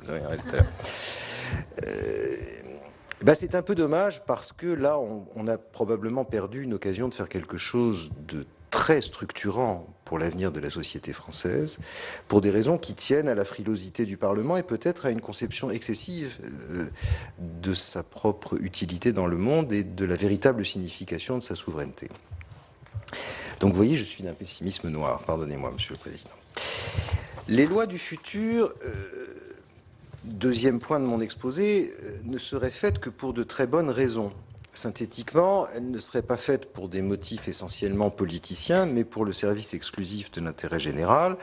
Il s'agirait fondamentalement de modifier le droit pour qu'il soit amélioré, de faire des politiques publiques significatives, essentielles, structurantes, et donc on ferait les lois pour des raisons tout autres que discursives, tout autres que gesticulatoires, et j'allais dire peut-être tout autre que symboliques. Le problème, et il est assez grave, c'est que, comme vous le savez, la nomolatrie ou la nomolalie moderne est devenue un synonyme du volontarisme. Quand vous vous faites élire, de quelque bord que vous soyez, vous vous faites toujours élire avec l'idée que tout va changer, que ça ira mieux demain, et que ce changement passera évidemment par une expression massive et décidée de la volonté. Et personne, en vérité, ne sait dire et exprimer la volonté politique et le principe même du volontarisme autrement que par une orgie de modification des textes, Ça peut prendre une allure réglementaire, mais ça prend très souvent une allure législative. Qu'est-ce qu'on peut faire contre ça? J'en sais rien. Tout ce que je sais, c'est que la pente, malheureusement, et c'est pour ça que mon espérance sur la loi du futur risque d'être un peu vaine, la pente est dans un mauvais sens installée, très mauvais sens. Pour une raison que vous allez trouver triste, là aussi, mais qui m'apparaît malheureusement un des grands risques qui pèsent sur nous, c'est que l'impuissance du politique est ce qu'elle est. Les marges de manœuvre dont nous disposons sont ce qu'elles sont. Ce n'est pas ici que je dirais qu'il n'y a pas d'argent. Ce n'est pas ici que je dirais, ou si précisément c'est ici, que le réel résiste, et qu'il résiste de plus en plus, que les marges de l'action politique ne sont, chaque jour un peu plus, que tout à fait résiduelles. Et paradoxalement, cette impuissance publique pousse à une orgie de législation comme une espèce de symptôme de l'impuissance du politique. Plus le politique est peu puissant, plus il fait des lois. Et plus il fait des lois dans des registres où, j'allais dire, ça ne coûte pas cher. Et alors on peut trouver tout un tas d'exemples de domaines dans lesquels on a légiféré pour des raisons qui tenaient beaucoup plus à l'ordre symbolique qu'à l'ordre de la nécessité juridique, économique ou sociale. Et il y a un domaine dans lequel, évidemment, on peut être très tenté de faire ça, et ça revient périodiquement, c'est le domaine institutionnel, parce qu'en chaque Français, il y a un constitutionnaliste qui sommeille, un spécialiste des collectivités territoriales, un connaisseur de la décentralisation, et donc quelqu'un qui doit se dire que, comme par-dessus le marché, on a le fantasme que les institutions déterminent tout, et que la raison pour laquelle notre société va très mal, c'est que nos institutions sont très mauvaises, bah, évidemment, on va faire des réformes. Alors, on va faire éventuellement des réformes constitutionnelles, on va faire aussi des réformes législatives, enfin bref, on va faire des réformes qui ne coûtent rien, ce qui a le double avantage de détourner l'attention de cette impuissance dont nous souffrons, puisque bien évidemment on ne peut pas faire ce qu'on voudrait faire, c'est-à-dire dépenser très utilement beaucoup d'argent, et puis ça nous évite d'avoir à reconnaître cette impuissance qui est une sorte de contradiction des raisons pour lesquelles on s'est fait élire avec le projet de changer le monde. Donc, ne faire les lois que pour de bonnes raisons, ça n'est pas tout à fait à portée de main, et ce d'autant plus, et je tiens à préciser pour la mémoire de ce que je raconte, que bien évidemment, il n'y a pas de connotation politique dans ce que je dis. La gauche et la droite sont évidemment affligées du même mal. Il est impossible qu'il en aille autrement. L'accélération de la pente dont je parle est aussi beaucoup liée à la problématique de l'hyper-réactivité dont il a été beaucoup parlé, et qui a été très souvent dénoncée. J'imagine que la mémoire de Guy Carcassonne a été présente dans les travaux de la journée. Guy Carcassonne, qui était notre ami à tous, avait très souvent dit qu'il était catastrophique que l'agenda parlementaire soit déterminé au journal de 20 heures, et il avait très profondément raison. Mais enfin, c'est vrai, il n'y a pas tellement de risque que ça change, précisément parce qu'il n'est plus possible politiquement de reconnaître que la bonne chose à faire est probablement de ne pas en rajouter et de voir s'il n'y a pas des dispositifs empiriques, des manières de faire, des résolutions qu'on pourrait prendre qui ne passeraient pas par l'élaboration d'un texte mais qui permettraient de parvenir à un résultat efficient. Et je dirais que c'est d'autant plus triste que, bien sûr, ces lois réactives, je n'aurai peut-être pas le temps de revenir longuement sur ce point, donc je le dis vite, sont très souvent des lois mal faites. Plus vous imaginez une législation ultra rapide qui vise à répondre à un problème conjoncturel, plus vous vous coupez de la possibilité de réfléchir au temps long et surtout à l'ensemble des effets collatéraux qui peuvent survenir lorsqu'on envisage de légiférer. C'est vrai que l'idée de faire une loi sur les chiens dangereux parce qu'un gamin s'est fait mordre par un chien est une mauvaise idée quand on n'est pas grand-chose aux chiens. Et comme j'aime beaucoup les chiens, que j'ai beaucoup de chiens et que je vis au milieu de vétérinaires, je sais par exemple que la notion d'un chien dangereux déterminé par sa race n'a pas véritablement de signification. Ça a une signification pondérale. Quand un chien pèse plus de 40 kilos, il est probable qu'il mordra plus fort que s'il s'agit d'un Yorkshire. Mais à part ça, on a aussi des pitbulls gentils. C'est plus un problème éducatif qu'un problème ethnique, si j'ose dire. Et évidemment, l'amoureux des chiens que je suis se lamentera de ce que certains chiens sont désignés à l'opprobre général, et je voudrais défendre aussi les intérêts des chiens dans cette instance. Qu'est-ce qu'on fait quand on veut éviter que les lois soient réactives et mal faites parce que réactives? On fait ce que Hugues a dit tout à l'heure, c'est-à-dire, ça a été la réponse générale, on va faire des études d'impact. C'est-à-dire qu'on a pensé à un moment qu'on avait la martingale. On s'est dit, ah bon, alors on va réfléchir aux incidences de ce qu'on fait, comme ça on évitera de faire des bêtises. Et on va, le cas échéant, et c'est vrai qu'on y avait très solidement réfléchi, envisager qu'une loi puisse être, pourquoi pas, déclarée inconstitutionnelle par le fait qu'on n'aura pas pris soin préalablement d'évaluer son impact possible ou qu'on ne l'aura pas fait de façon suffisante. Ça, c'est une idée qu'on a abandonnée vite parce qu'elle faisait peur, mais n'était pas inintelligente. Le problème, c'est que l'étude d'impact, indépendamment des raisons que tu as dites, il faut pouvoir la faire et ça suppose que l'impact soit intrinsèquement connaissable. Or, pardonnez-moi, mais ça n'est pas toujours le cas. Ce qu'on peut faire au mieux dans un certain nombre d'hypothèses, c'est d'aller voir ce qui se passe ailleurs, c'est-à-dire de faire du droit comparé intelligent. C'est déjà pas mal, mais c'est pas suffisant du tout, parce que d'abord, le génie français étant ce qu'il est, il peut nous arriver d'inventer des choses que les autres n'ont pas vues. Et par ailleurs, les conditions d'acceptation, de recevabilité, de vie d'une loi dans notre pays peuvent être différentes de celles qui existent dans d'autres pays. Et puis il y a des choses dont on ne sait pas ce qu'elles donneront, du tout. On peut prendre là-dessus de très, très nombreux exemples. La rétention de sûreté, ça me vient comme ça à l'esprit.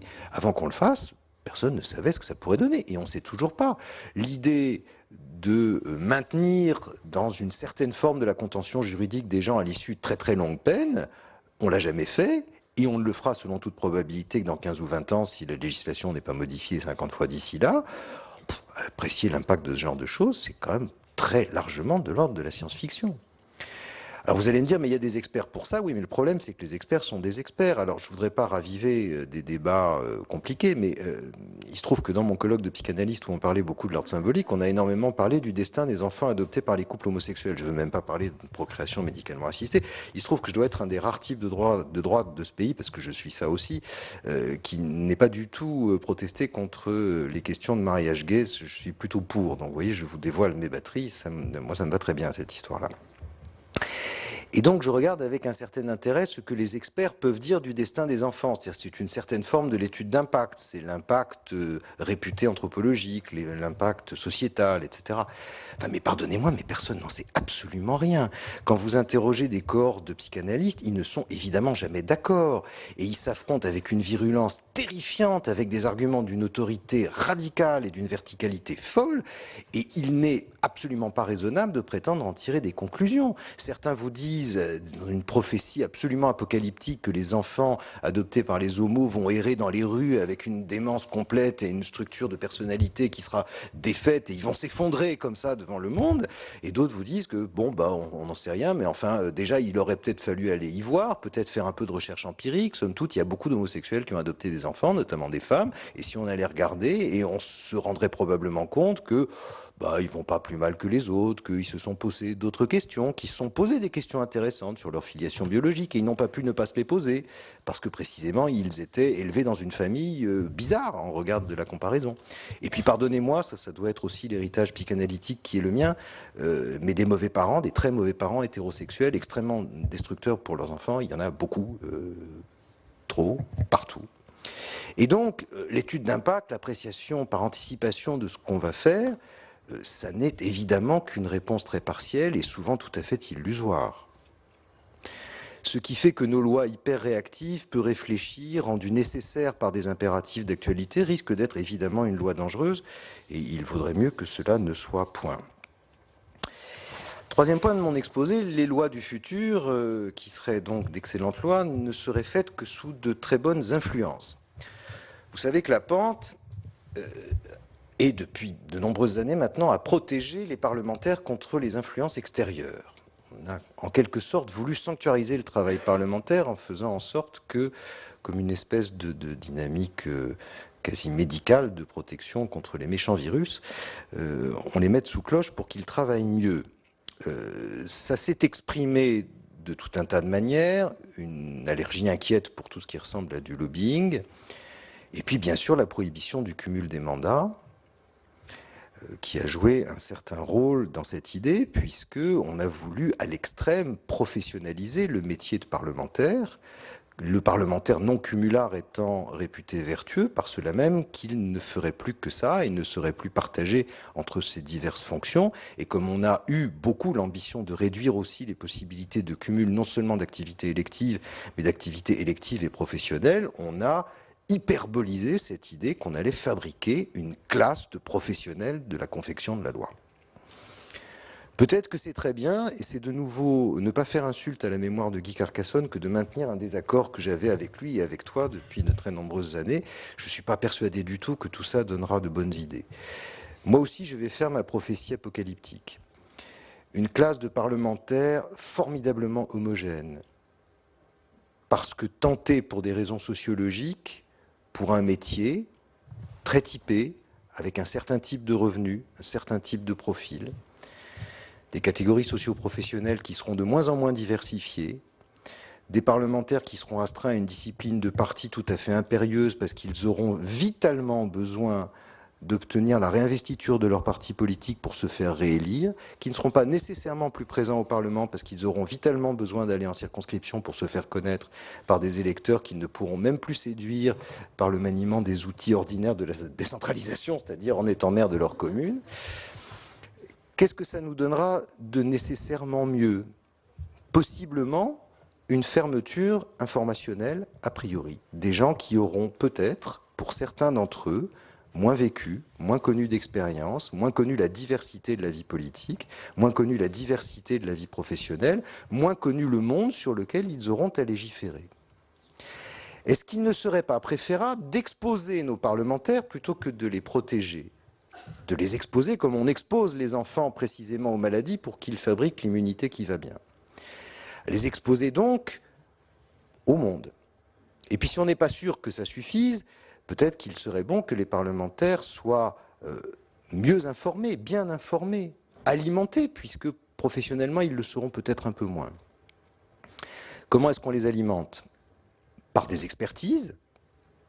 Moi, j'adore la loi préparée aussi à l'extérieur du Parlement, et pas seulement parce que on nous demande de temps à autre de contribuer à ça, mais tout simplement parce que tout ce qui tend à la réflexion est plutôt bon à prendre. Mais, si vous voulez, le problème des commissions, des expertises, etc., c'est qu'il y a toujours, et c'est bien normal, la suspicion soit d'une composition imparfaite, parce que trop partiale, trop inspirée par des motifs qui ne sont pas directement dissibles, ou tout simplement par des erreurs, et pas seulement des erreurs de casting, mais un type de gens, un type de préoccupation à laquelle on n'a pas songé, et à laquelle on ne donne pas droit au moment d'expertiser ce qui serait nécessaire. Et donc il est bon qu'à côté de ce mouvement descendant par lequel l'autorité politique désigne une classe d'experts pour dire ce qu'il faudrait faire, qu'on se réserve une possibilité d'un mouvement montant, c'est-à-dire d'accepter, plus qu'on ne le fait aujourd'hui, l'intérêt d'une certaine forme de lobbying contrôlé. Vous savez, quelquefois les problèmes, et en particulier je pense aux problèmes économiques, ne sont pas connus tout à fait avec la précision souhaitable par les parlementaires. Tout le monde n'est pas nécessairement un grand expert des télécommunications, des centrales nucléaires, que sais-je. Et de ce point de vue, il peut être éminemment souhaitable que le secteur économique, les intéressés, les opérateurs, les acteurs viennent dire leur point de vue, pas pour manipuler l'institution parlementaire, et c'est pour ça qu'il convient que ça soit infiniment transparent, dissible et correct, mais authentiquement informationnel. Excusez-moi, monsieur le parlementaire, mais j'ai un problème. Si vous faites ça, moi, ça va me produire tel type de conséquences, dira le vrai opérateur économique. Alors, il le dit déjà, mais le problème, c'est que la tendance est à craindre qu'il manipule et donc à essayer le plus possible de le faire taire. Et moi, ce que je crains, c'est qu'on ait une régulation du lobbying qui soit phobique, que tout intérêt économique soit résumé vicié. Je vous en prie. Je voulais interrompre l'orateur avec sa permission, ce qui est un grand classique.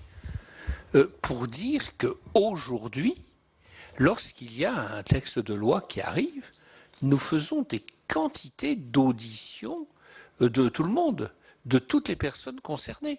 On peut faire 50, 60 auditions. Prenez la loi pénale, Dominique Rimbourg a fait 300 auditions. Et là, le lobbying, c'est quand on est... le mauvais lobbying, c'est quand on est prisonnier, quand vous voyez 7, 8 amendements dont on voit très bien la même origine qui déboulent dans l'hémicycle, bon, c'est clair, c'est nul. Mais ça, nous ne nous interdisons de rencontrer personne. La question, c'est de rencontrer tout le monde. Et je vous assure, venez ici, et alors, ça permet une autre chose, et j'arrête. Par rapport à la question du cumul, il y a quand même la question du temps. Il faut être là. Et si on veut rencontrer toutes les parties prenantes, participer à des quantités d'auditions, aller sur le terrain, écouter, eh ben voilà. Vous savez, cumul, rien n'empêche d'être successivement député, maire et puis sénateur. Et on n'est pas obligé de tout faire en même temps. Et quelquefois, le corps électoral a le génie de vous aider à y parvenir. Bon, alors voilà. Non, mais excusez Oui, je vous en prie. Non, je vous en prie. Mais bien sûr. Mais je suis content de pouvoir exprimer notre désaccord sur ce point. Alors, mais je prolonge. Évidemment que c'était quasiment le dernier point de mon intervention, mais j'y viens tout de suite. Évidemment que la loi idéale, c'est finalement cette loi-là dont nous parlons depuis le début, c'est-à-dire une loi merveilleusement instruite par un débat très ouvert, dont l'archétype est la loi Leonetti, la loi bioéthique, etc., c'est-à-dire des législations qui non seulement sont faites à l'issue d'un travail de préparation long, subtil, profond, et qui surtout, comme je crois que tu l'as dit tout à l'heure, se laisse la possibilité du retour d'expérience. C'est-à-dire la question n'est pas seulement de discuter avec beaucoup de gens et d'écouter beaucoup de gens, mais de se laisser la possibilité, avec des clauses de rendez-vous, de revenir sur ce qu'on a fait au bout de quelques années à la lumière de l'expérience. Ça, c'est évidemment un des coups de génie et de la loi Kouchner et de la loi Leonetti, c'est qu'on savait très bien que ce sur quoi on légiférait ne pouvait pas être légiféré dans le bronze, parce qu'on aurait besoin de voir à la lumière de l'expérience ce qu'il y avait lieu de modifier, pourquoi et jusqu'où. C'est ça la législation idéale. Le Parlement ne travaillerait que dans ces conditions-là, que nous n'aurions jamais à nous lamenter de la qualité de la loi, à aucun degré. Le problème, cher Président, c'est que ça n'est en vérité qu'une infime minorité des lois qui sortent de l'institution parlementaire, parce que les nécessités objectives empêchent qu'il en aille autrement. Il y a beaucoup de lois qu'on fait infiniment plus vite et avec une réflexion infiniment plus sommaire, et bien sûr. Et c'est aussi le produit de cette problématique de la réactivité à l'actualité immédiate dont on parlait tout à l'heure. Donc bien sûr que le schéma idéal que vous décrivez et auquel j'adhère est celui que nous souhaitons tous appeler de nos voeux, mais malheureusement, ça ne concerne qu'un trop petit nombre de textes. Puisque j'ai trop longtemps parlé, je cesse de le faire. Merci de votre attention.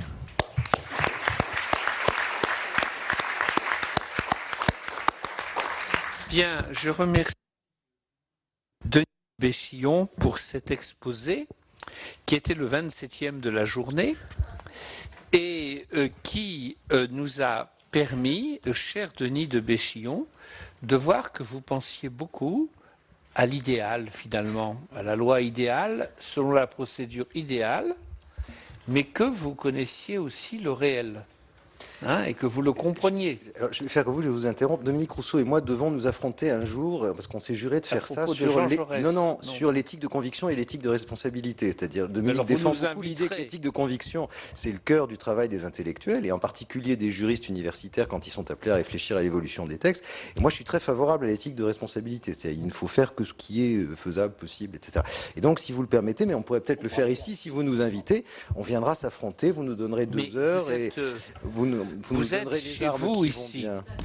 Alors, je salue Christiane Taubira qui a bien voulu nous faire l'honneur de venir conclure ce colloque. Et je demande auparavant s'il y a quelques prises de parole ou à la suite de ces tables rondes de cet après-midi. Il ne faut pas que vous soyez frustrés. On était très nourris de paroles. Ça va ? Bon, alors, je voulais donc accueillir Christiane Taubira et lui dire qu'au cours de ces 27 exposés, merci à tous ceux, toutes celles qui ont participé, tous les intervenants, nous avons eu beaucoup d'éclairage sur cet acte singulier qui consiste à écrire la loi.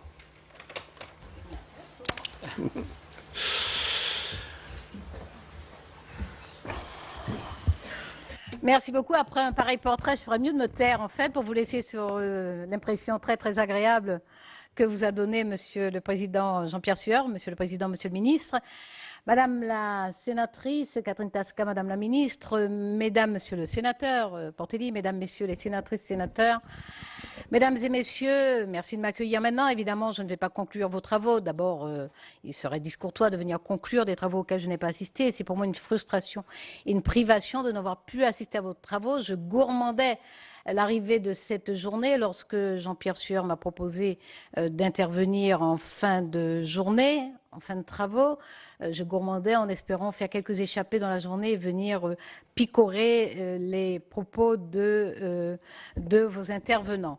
Je n'ai pas pu malheureusement me libérer parce que cette journée a été extrêmement lourde. J'avais 1 ou 2 espions dans la salle pour tout vous dire.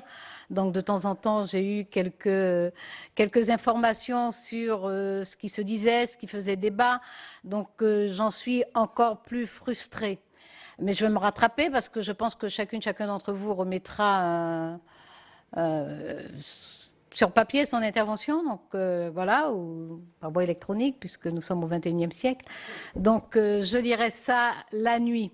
Vous avez bien compris que de toute façon, je ne me permets pas de venir devant vous pour vous faire un exposé après tout ce que vous avez entendu. Je ne parle pas de la quantité, 27, c'est considérable. C'est la générosité des organisateurs, mais pour la qualité de ce que vous avez pu apprendre, entendre, évidemment, cela relève de ma témérité incurable que d'accepter, moi, de venir m'exprimer après cela. C'est pour ça que je ne vous ferai pas d'exposé. Ce que je vous propose, d'une certaine façon, c'est une conversation. Je ne dirais pas qu'elle est feutrée, la salle est un peu grande, mais une conversation, c'est-à-dire me permettre quelques réflexions devant vous qui auront juste l'avantage des élans que porte cette réflexion, mais avec l'inconvénient d'une réflexion qui n'est pas attestée par une capacité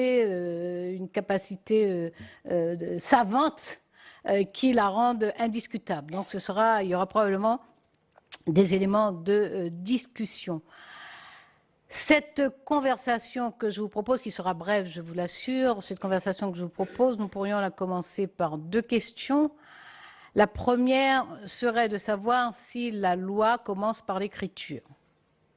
Est-ce que la loi commence par l'écriture?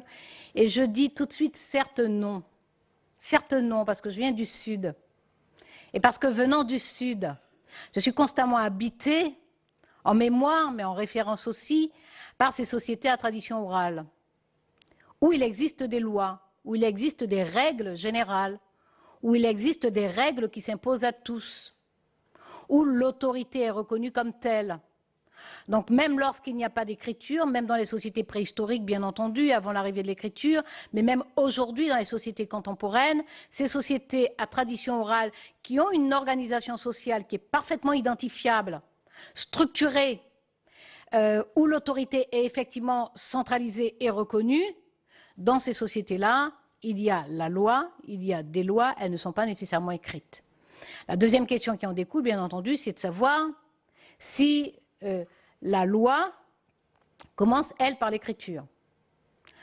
Est-ce que, en fait, on ne connaît dans certaines sociétés, pardon, est-ce que l'écriture commence par la loi?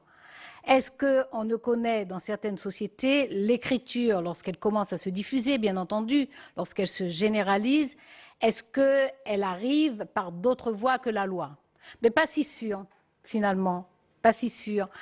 Parce que lorsqu'on regarde notamment, d'ailleurs j'ai vu pour commencer ici, vous avez choisi pour illustrer la couverture de la brochure de présentation de ce colloque, le prologue du Code d'Hammurabi.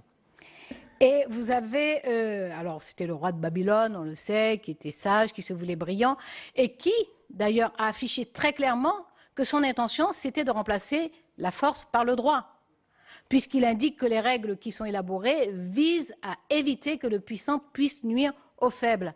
C'est quand même le sens profond de la loi. Lorsque le droit s'impose dans une société, c'est pour éviter le règne de la force. Et donc, nous avons ces textes-là, mais il y a de nombreux textes, les textes fondateurs religieux ou pré-religieux même, en y mettant des guillemets. Ces textes-là sont généralement des règles qui sont élaborées. On pense aux tables de la loi, on pense aux religions du livre, chacune ayant son livre. On pense aussi à l'Inde ancienne, puisque en fait, dans tout l'espace du monde, les sociétés humaines ont eu besoin de verbaliser et, lorsque c'était possible, d'écrire ce verbe. Et dans l'Inde ancienne, tout le monde a en tête évidemment le Mahabharata, qui est la grande guerre des Bharata, et qui est, là aussi, tout en étant un poème épique, d'une narration très, très, très enlevée, contient néanmoins une présentation précise, disent les exégètes, une présentation précise du droit de la guerre et une présentation détaillée du droit de la famille. Donc on retrouve bien dans tous ces vieux textes fondateurs la loi, c'est-à-dire que l'écrit qui se diffuse est bien l'écrit de la loi. Évidemment, la question c'est quelle est la matière de la loi? Quelle est la matière de la loi? Et est-ce que la matière de la loi et la forme de la loi se dissocient? Ou est-ce que l'une est assujettie à l'autre? Je crois que c'est plus compliqué. Lorsqu'on a une expérience de législateur, on comprend qu'il n'y a pas de suggestion. En tout cas, il y a des suggestions et des libertés. Il y a la matière de la loi qui prend corps à partir de l'idée, c'est-à-dire à partir du fond, et puis il y a la rédaction de la loi, la rédaction étant la forme, mais cette forme n'est pas dissociée du fond. Victor Hugo d'ailleurs disait que le fond, c'est la forme qui remonte à la surface. Et on sait bien pour les législateurs qui écrivent la loi, nous savons bien à quel point le fond et la forme sont liés, parce que la forme doit répondre à des exigences extrêmement fortes et parfois pesantes, de façon à ne pas travestir, ne pas trahir l'idée de la loi. Mais ce qui est intéressant, c'est de bien voir à quel point la loi reste une œuvre collective. Alors ça paraît évident au stade de la délibération, ça l'est moins au stade de l'écriture, mais la loi reste une œuvre collective, y compris au stade de l'écriture. Et je pense encore plus profondément qu'elle doit systématiquement, elle doit autant que possible être une œuvre collective au niveau de l'écriture. Ça me paraît essentiel et c'est pour ça que j'ai lancé cette, dont je sais que vous avez parlé dans la journée, cette conférence de consensus. Alors, c'est une expérience un peu particulière. Évidemment, elle était innovante dans le domaine de la justice, cette conférence de consensus qui m'a conduite à mettre ensemble des personnes dont les divergences de point de vue étaient connues, notoires. C'était quand même ça l'intérêt de l'opération. Et de prendre le pari que ces personnes seraient capables de créer elles-mêmes un espace de dialogue, de rencontre et en fait de convergence. Et cette conférence de consensus, donc, qui a rassemblé de fortes personnalités ayant une approche, des expériences, des parcours, des engagements différents et divergents, ces personnes ont montré qu'elles étaient capables de se rapprocher et d'élaborer ensemble déjà un état des savoirs en matière de prévention de la récidive. C'est-à-dire que cette expérience collective est une expérience extrêmement féconde, mais en même temps, elle est extrêmement frustrante, je ne sais pas s'il faut le dire ainsi. Mais nous avons très envie d'écrire la loi. Il y a une espèce à la fois d'enthousiasme et presque de vertige à écrire la loi. C'est-à-dire écrire des règles générales, écrire des règles impersonnelles et avoir la vanité, d'une certaine façon, l'orgueil peut-être, d'écrire pour servir à tous. Donc, céder à un groupe, céder à d'autres la plume et leur dire « écrivez », cela contient d'abord un sens du sacrifice dont je ne me savais pas capable d'ailleurs avant d'arriver à cette responsabilité. C'est extrêmement frustrant et en même temps c'est extrêmement exaltant. C'est extrêmement exaltant parce que du vertige de l'aventure individuelle, nous traversons jusqu'à l'aventure collective. Avec évidemment cette difficulté permanente de vouloir modifier une virgule, de trouver qu'un mot ne correspond pas, et puis surtout, sur le fond, de s'interroger sur la pertinence des règles qu'on est en train d'élaborer. Et ces règles qu'on est en train d'élaborer, elles viennent parfois de loin. Elles viennent parfois de loin. Parce que dans les sociétés contemporaines où le droit positif n'a pas réussi complètement à expédier en exil le droit coutumier, on voit bien que les règles parfois viennent de très très loin et que nous les adaptons au contexte dans lequel nous sommes en train de vivre. De sorte que l'écriture de la loi se trouve finalement à la confluence de l'histoire, de la culture, et dans la culture j'inclus les croyances, de la langue et bien entendu de la conception de l'ordre. Parce que ces règles d'écriture de la loi qui sont propres à la loi et à son écriture varient néanmoins dans l'espace et dans le temps. Il y a donc cette confluence avec ces influences multiples dans l'écriture de la loi. Et il est bon que nous soyons conscients de ces influences multiples pour ne pas essayer ni parvenir à y échapper complètement. Parce que la loi se conçoit, même si on peut imaginer des lois éternelles, est-ce de ce monde, même si on pense qu'en écrivant la loi, on s'impose comme devoir de l'écrire de façon suffisamment solide pour qu'elle soit durable, sinon pérenne, il demeure qu'on écrit à un moment donné, à un lieu donné. Édouard Glissant, parce que je me permets dans cette maison de la norme, et devant cette assemblée de sachants, je me permets de faire une digression. Et donc j'ai commencé à citer Édouard Glissant, qui disait que, c'est un très grand écrivain, un immense poète, et qui disait qu'il écrivait en présence de toutes les langues du monde. Il ne comprend pas toutes les langues du monde, il ne pratique pas toutes les langues du monde, mais il estimait qu'il écrivait en présence de toutes les langues du monde. Et je crois qu'à l'époque où nous écrivons la loi, nous écrivons en présence presque de tous les droits du monde, en tout cas de tous les droits européens déjà, et quand même aussi un peu en présence de tous les droits du monde. Parce que la loi, justement, nous permet de construire la vie commune à partir de ces règles reconnues par tous. Et ces règles reconnues par tous, elles relèvent tout simplement du contrat social. Elles relèvent du contrat social, et Rousseau disait, Jean-Jacques, professeur, il disait que la forme et la matière des lois sont ce qui constitue leur nature, la forme est dans l'autorité qui statue, et la matière est dans la chose statuée. C'est donc bien le contrat social que nous renouvelons et que nous revigorons lorsque nous écrivons la loi. Ceci étant, nous ne devons pas perdre de vue qu'il y a constamment un enjeu culturel et politique dans l'écriture de la loi. Il y a un enjeu culturel et politique, il y a toujours eu d'ailleurs un enjeu culturel et politique. À l'époque du Code civil, et là, comment dire, c'est mon côté espiègle.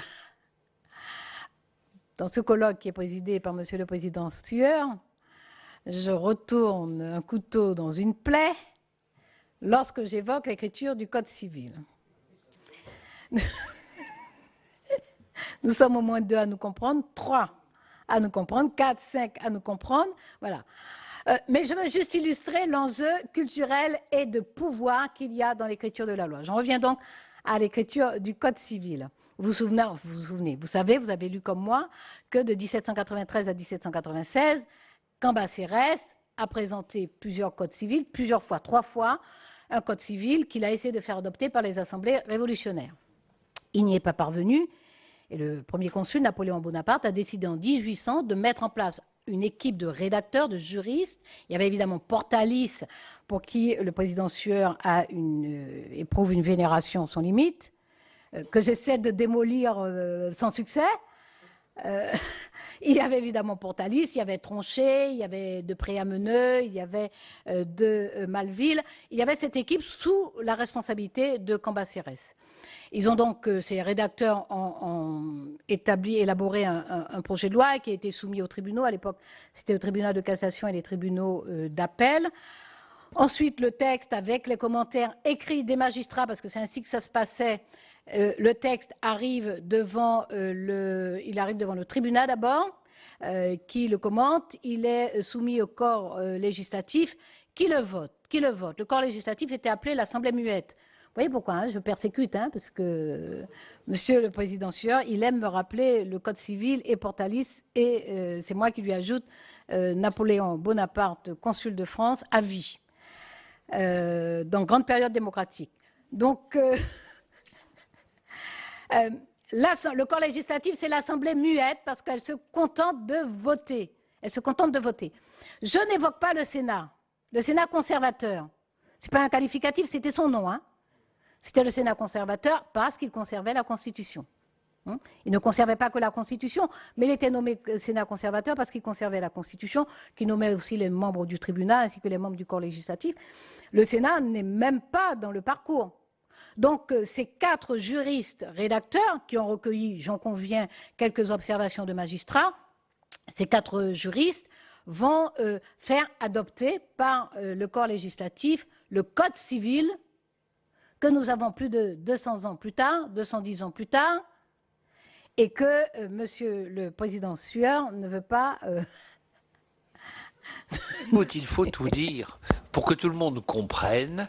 Voilà, il y a une divergence entre l'Assemblée nationale et le Sénat, car le Sénat s'est opposé à ce que l'on pu réformer un cinquième du Code civil, c'est-à-dire le droit des contrats et obligations par voie d'ordonnance. Madame la ministre a fait un plaidoyer extraordinaire, je dois dire, en 3 épisodes, lors d'une séance mémorable. Nos amis députés ont suivi Madame la ministre, ce qu'ils ne font pas toujours, fréquemment, la commission des lois, la commission des lois de l'Assemblée, et il y a une commission mixte paritaire qui, de ce fait, a échoué.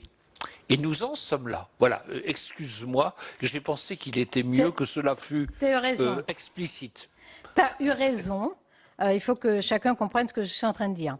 Alors, quand même, je vais nuancer parce que modifier le Code civil par ordonnance, un tiers ou un cinquième ou un quart du Code civil par ordonnance, ça n'est pas si simple comme démarche. Ça n'est pas si simple comme démarche.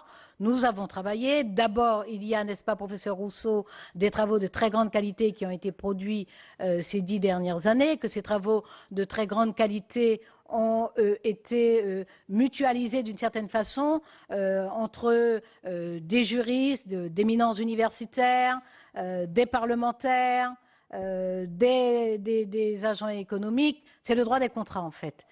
Ces travaux ont été... Mais surtout, il faut quand même le dire, j'ai quand même travaillé avec une grande rigueur. C'est-à-dire que très en amont, j'ai fait élaborer le projet d'ordonnance que j'ai soumis au rapporteur et aux 2 commissions des lois. J'ai énoncé de façon très explicite. Justement. J'ai énoncé de façon très explicite. On y reviendra. Tu vas voir, tu ne vas pas gagner. Attendez, mais ce débat n'est pas clos, comme vous voyez. Donc, de façon très explicite, j'ai énoncé les principes sur lesquels se fondaient les éléments de modification qu'on a introduits. Et les éléments de modification, c'est essentiellement l'essentiel de la matière, c'est la jurisprudence qui a été accumulée pendant 210 ans.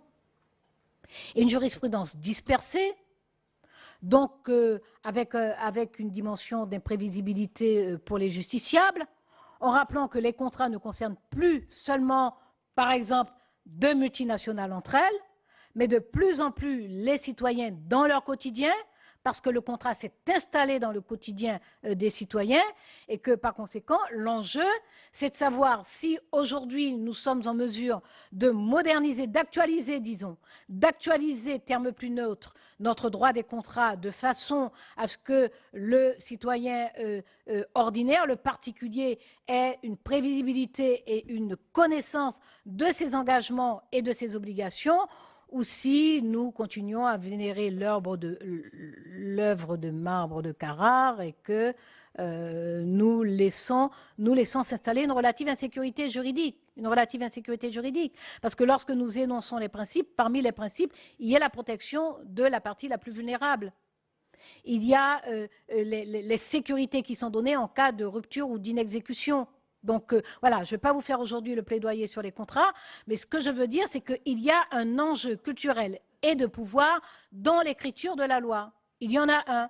Et il n'est pas seulement, quand je prenais l'exemple de Cambacérès, de Portalis et de ces 4 juristes qui nous ont légué le code civil auquel on ne veut plus toucher, c'était pour rappeler qu'il y avait un enjeu de pouvoir.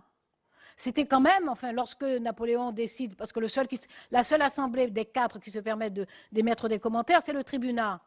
Mais ça ne lui convient pas, il décide d'épurer le tribunal et après même de l'éliminer. Donc il ne touche pas au corps législatif, même si le corps législatif grogne un peu. Donc il y a un enjeu de pouvoir. Et aujourd'hui encore, il y a un enjeu culturel et un enjeu de pouvoir. Simplement, ça ne se joue plus là. Ça se joue entre le pouvoir, comment le qualifier sans le caractériser sans le qualifier et surtout de façon péjorative parce qu'ils sont indispensables. Les techniciens, pour dire, voilà, les techniciens, ceux qui savent, ceux qui ont la technicité, ceux qui ont l'expertise, ceux qui connaissent, mais qui n'ont pas la légitimité démocratique, qui ne sont pas investis de la légitimité démocratique, qui n'ont pas reçu délégation du pouvoir souverain pour élaborer les règles. Mais évidemment, ils avancent sur un terrain où ils gagnent du territoire si ceux qui doivent occuper ce terrain cèdent le territoire. Et c'est pour ça qu'aujourd'hui encore, il y a un enjeu culturel, parce que la culture de la technicité, même lorsqu'elle est juridique, la culture de la technicité, la culture de l'expertise, ça n'est pas la culture du débat et de la délibération collective, ça n'est pas la culture du dialogue citoyen, ça n'est pas la culture de l'écoute des citoyens et donc du recueil des attentes, des demandes et du traitement de ces demandes. Donc, il y a à trouver l'alchimie d'une bonne coopération entre ces sachants, ces techniciens, ceux qui savent vraiment et qui savent, je veux dire pas à la surface, qui savent, qui approfondissent leur savoir, qui cherchent, qui sont méticuleux, qui sont exigeants eux-mêmes, mais qui sont dans un univers qui est l'univers de la norme, l'univers avec des angles droits, l'univers qui n'est pas le relatif désordre de la vie quotidienne, le relatif caractère un peu déraisonnable des demandes collectives, ça n'est pas le même univers. Donc il faut arriver à trouver le lieu où s'enchevêtre à la fois ce savoir, cette maîtrise du savoir et cette responsabilité politique. Et on en vient donc évidemment à cet enjeu culturel et à cet enjeu de pouvoir, mais on en vient aussi au temps nécessaire, et j'allais presque dire au tempo de l'écriture de la loi. Au tempo de l'écriture de la loi. Nous ne parlons pas de ça à n'importe quel moment, nous parlons de cela après 10 années où la loi a été écrite souvent sous la pression de l'émotion, de l'urgence, dans la précipitation d'une réponse qui était censée avoir la vertu de faire tomber l'émotion. Nous faisons un autre choix. Nous faisons le choix d'admettre que l'émotion a sa place, qu'au moment où elle survient, elle est fondée à survenir. Et que ce moment ne doit pas être celui où l'on décide d'élaborer les règles communes. Que nous devons accepter ces moments d'émotion qui sont générés par un fait divers, par une tragédie, par un drame, ces moments d'émotion, ces moments de ce que j'appelle l'humeur publique, et accepter d'attendre le temps où l'humeur publique va se poser, où elle peut redevenir une opinion publique, et où on peut à nouveau faire appel à la raison, à l'intelligence collective, à la conscience que lorsqu'on élabore une règle, il faut qu'elle soit juste, il faut qu'elle soit forte, et si possible, il faut qu'elle soit durable. Donc cet enjeu-là, nous sommes en train de l'installer à nouveau, et c'est ce que nous avons fait avec tout le processus de la conférence de consensus, puis des autres phases d'écriture collective de ce texte de loi, puis de l'écriture collective à l'Assemblée nationale, puis de l'écriture collective au Sénat. C'est ce que nous sommes en train d'essayer d'installer à nouveau. Autrement dit, la question de l'écriture de la loi, c'est évidemment la question de la matière, c'est évidemment la question de la forme, mais c'est aussi la question de la conception de l'ordre et du rapport à la société, du rapport du pouvoir politique à la société.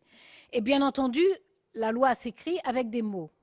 Et lorsque tout à l'heure je disais que dans cette assemblée de normes, dans cette maison de la norme et devant cette assemblée de sachants, je me permets une digression, je crois qu'il est bon que la loi, en tout cas les législateurs, aillent vagabonder dans l'univers de la poésie, de la littérature et de la philosophie. Non pas simplement à titre personnel, pour le bonheur infini que ça procure, mais parce que ces univers-là sont des univers de vie, sont des univers de vitalité. Et que vagabonder dans ces univers-là nous ramène à la vie de chacun, nous ramène à la sensibilité de chacun. Et il nous faut y être ramenés pour nous en extraire à nouveau. Donc la question du vocabulaire, le vocabulaire de la poésie, le vocabulaire de la philosophie, le vocabulaire des discours, cette question du vocabulaire se pose aussi pour la loi. Mais je ne crois pas à l'étanchéité des champs sémantiques. Je ne crois pas à l'étanchéité des champs sémantiques, même si je suis persuadée que la norme s'écrit avec un vocabulaire sémantique, que nous devons faire l'effort d'écrire avec un vocabulaire sémantique. Nous avons connu récemment, et au Sénat c'est très fréquent, parce que le président de la commission des lois est en plus linguiste, plus que linguiste, tu es philologue en plus, je crois. Peu, tu donc, donc nous avons des querelles sur les mots. Et ces querelles sont intéressantes. Moi, en tant que législateur, j'ai vécu une querelle.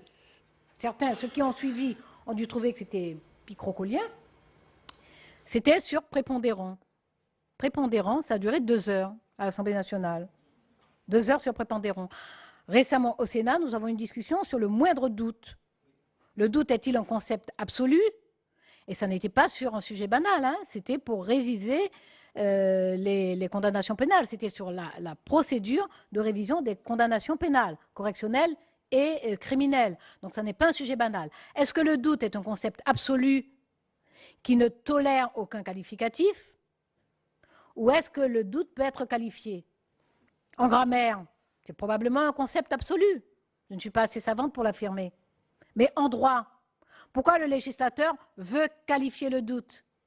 Parce qu'il tire enseignement du traitement de ces procédures de révision des condamnations pénales, il en tire enseignement et il constate que dans la longue trajectoire du droit de la révision des procédures de condamnation pénale, cette longue trajectoire qui a consisté depuis la Révolution et ensuite après régulièrement, le code criminel, d'instruction criminelle, et après jusqu'à la loi Sapin de 1989. Cette trajectoire, qui est une trajectoire qui élargit la capacité, qui admet la plausibilité de l'erreur judiciaire, qui considère qu'il y a un chemin à trouver entre la lutte contre l'erreur judiciaire, qui est à la fois une nécessité, mais un héritage des Lumières d'une part, et d'autre part, le respect de l'autorité de la chose jugée, parce que sinon le procès pénal ne remplit plus sa fonction d'apaisement de la société. Le procès pénal ne permet pas qu'à un moment donné, on ait mis un terme au conflit et qu'on cesse constamment de remettre en cause les jugements prononcés. Mais le législateur, il tire enseignement que de cette longue trajectoire de la construction du droit de la révision des procédures pénales, le recours à ces révisions reste extrêmement faible, extrêmement faible. Et il constate en plus que depuis la loi Sapin de 89 qui a juridictionnalisé davantage, je vois que je suis trop longue, donc du coup je galope, c'est mon défaut. Et quand je galope, évidemment, je saute les obstacles. Donc je saute des syllabes.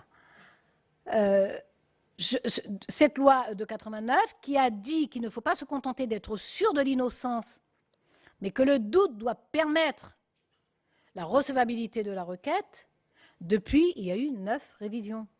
Donc, le législateur tire enseignement de cette longue trajectoire de l'assouplissement et de l'élargissement du champ de la révision de la condamnation pénale, et pourtant du très faible nombre de révisions qui ont été effectuées. Du coup, il dit, nous avons un message à donner aux magistrats en leur disant, au moindre doute, vous devez accepter que la condamnation soit révisée. Et le législateur dit, mais le doute, c'est le doute. Je n'ai pas d'échelle dans le doute. Voilà pourquoi je vous disais qu'il est bon d'aller vagabonder dans d'autres univers, parce qu'en vagabondant dans ces autres univers, on écrit mieux la loi. On écrit mieux la loi avec son vocabulaire, avec sa grammaire. Et cette grammaire, ça doit être la grammaire des profondeurs, au sens où l'entendait Wittgenstein, qui définit la philosophie comme le combat contre l'ensorcellement de notre entendement par les ressources du langage. Il nous dit que pour écrire, il faut retrouver l'âme des mots, c'est-à-dire cette fameuse grammaire des profondeurs contre la grammaire des surfaces. Merci à tous.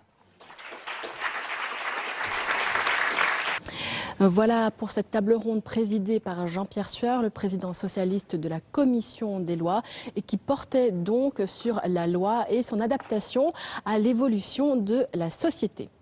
Vous pouvez toujours voir et revoir tous les colloques sur notre site sur publicsénat.fr. Prochain rendez-vous de l'actualité parlementaire cet après-midi à 19h pour 24h Sénat. Très bonne journée sur les chaînes parlementaires.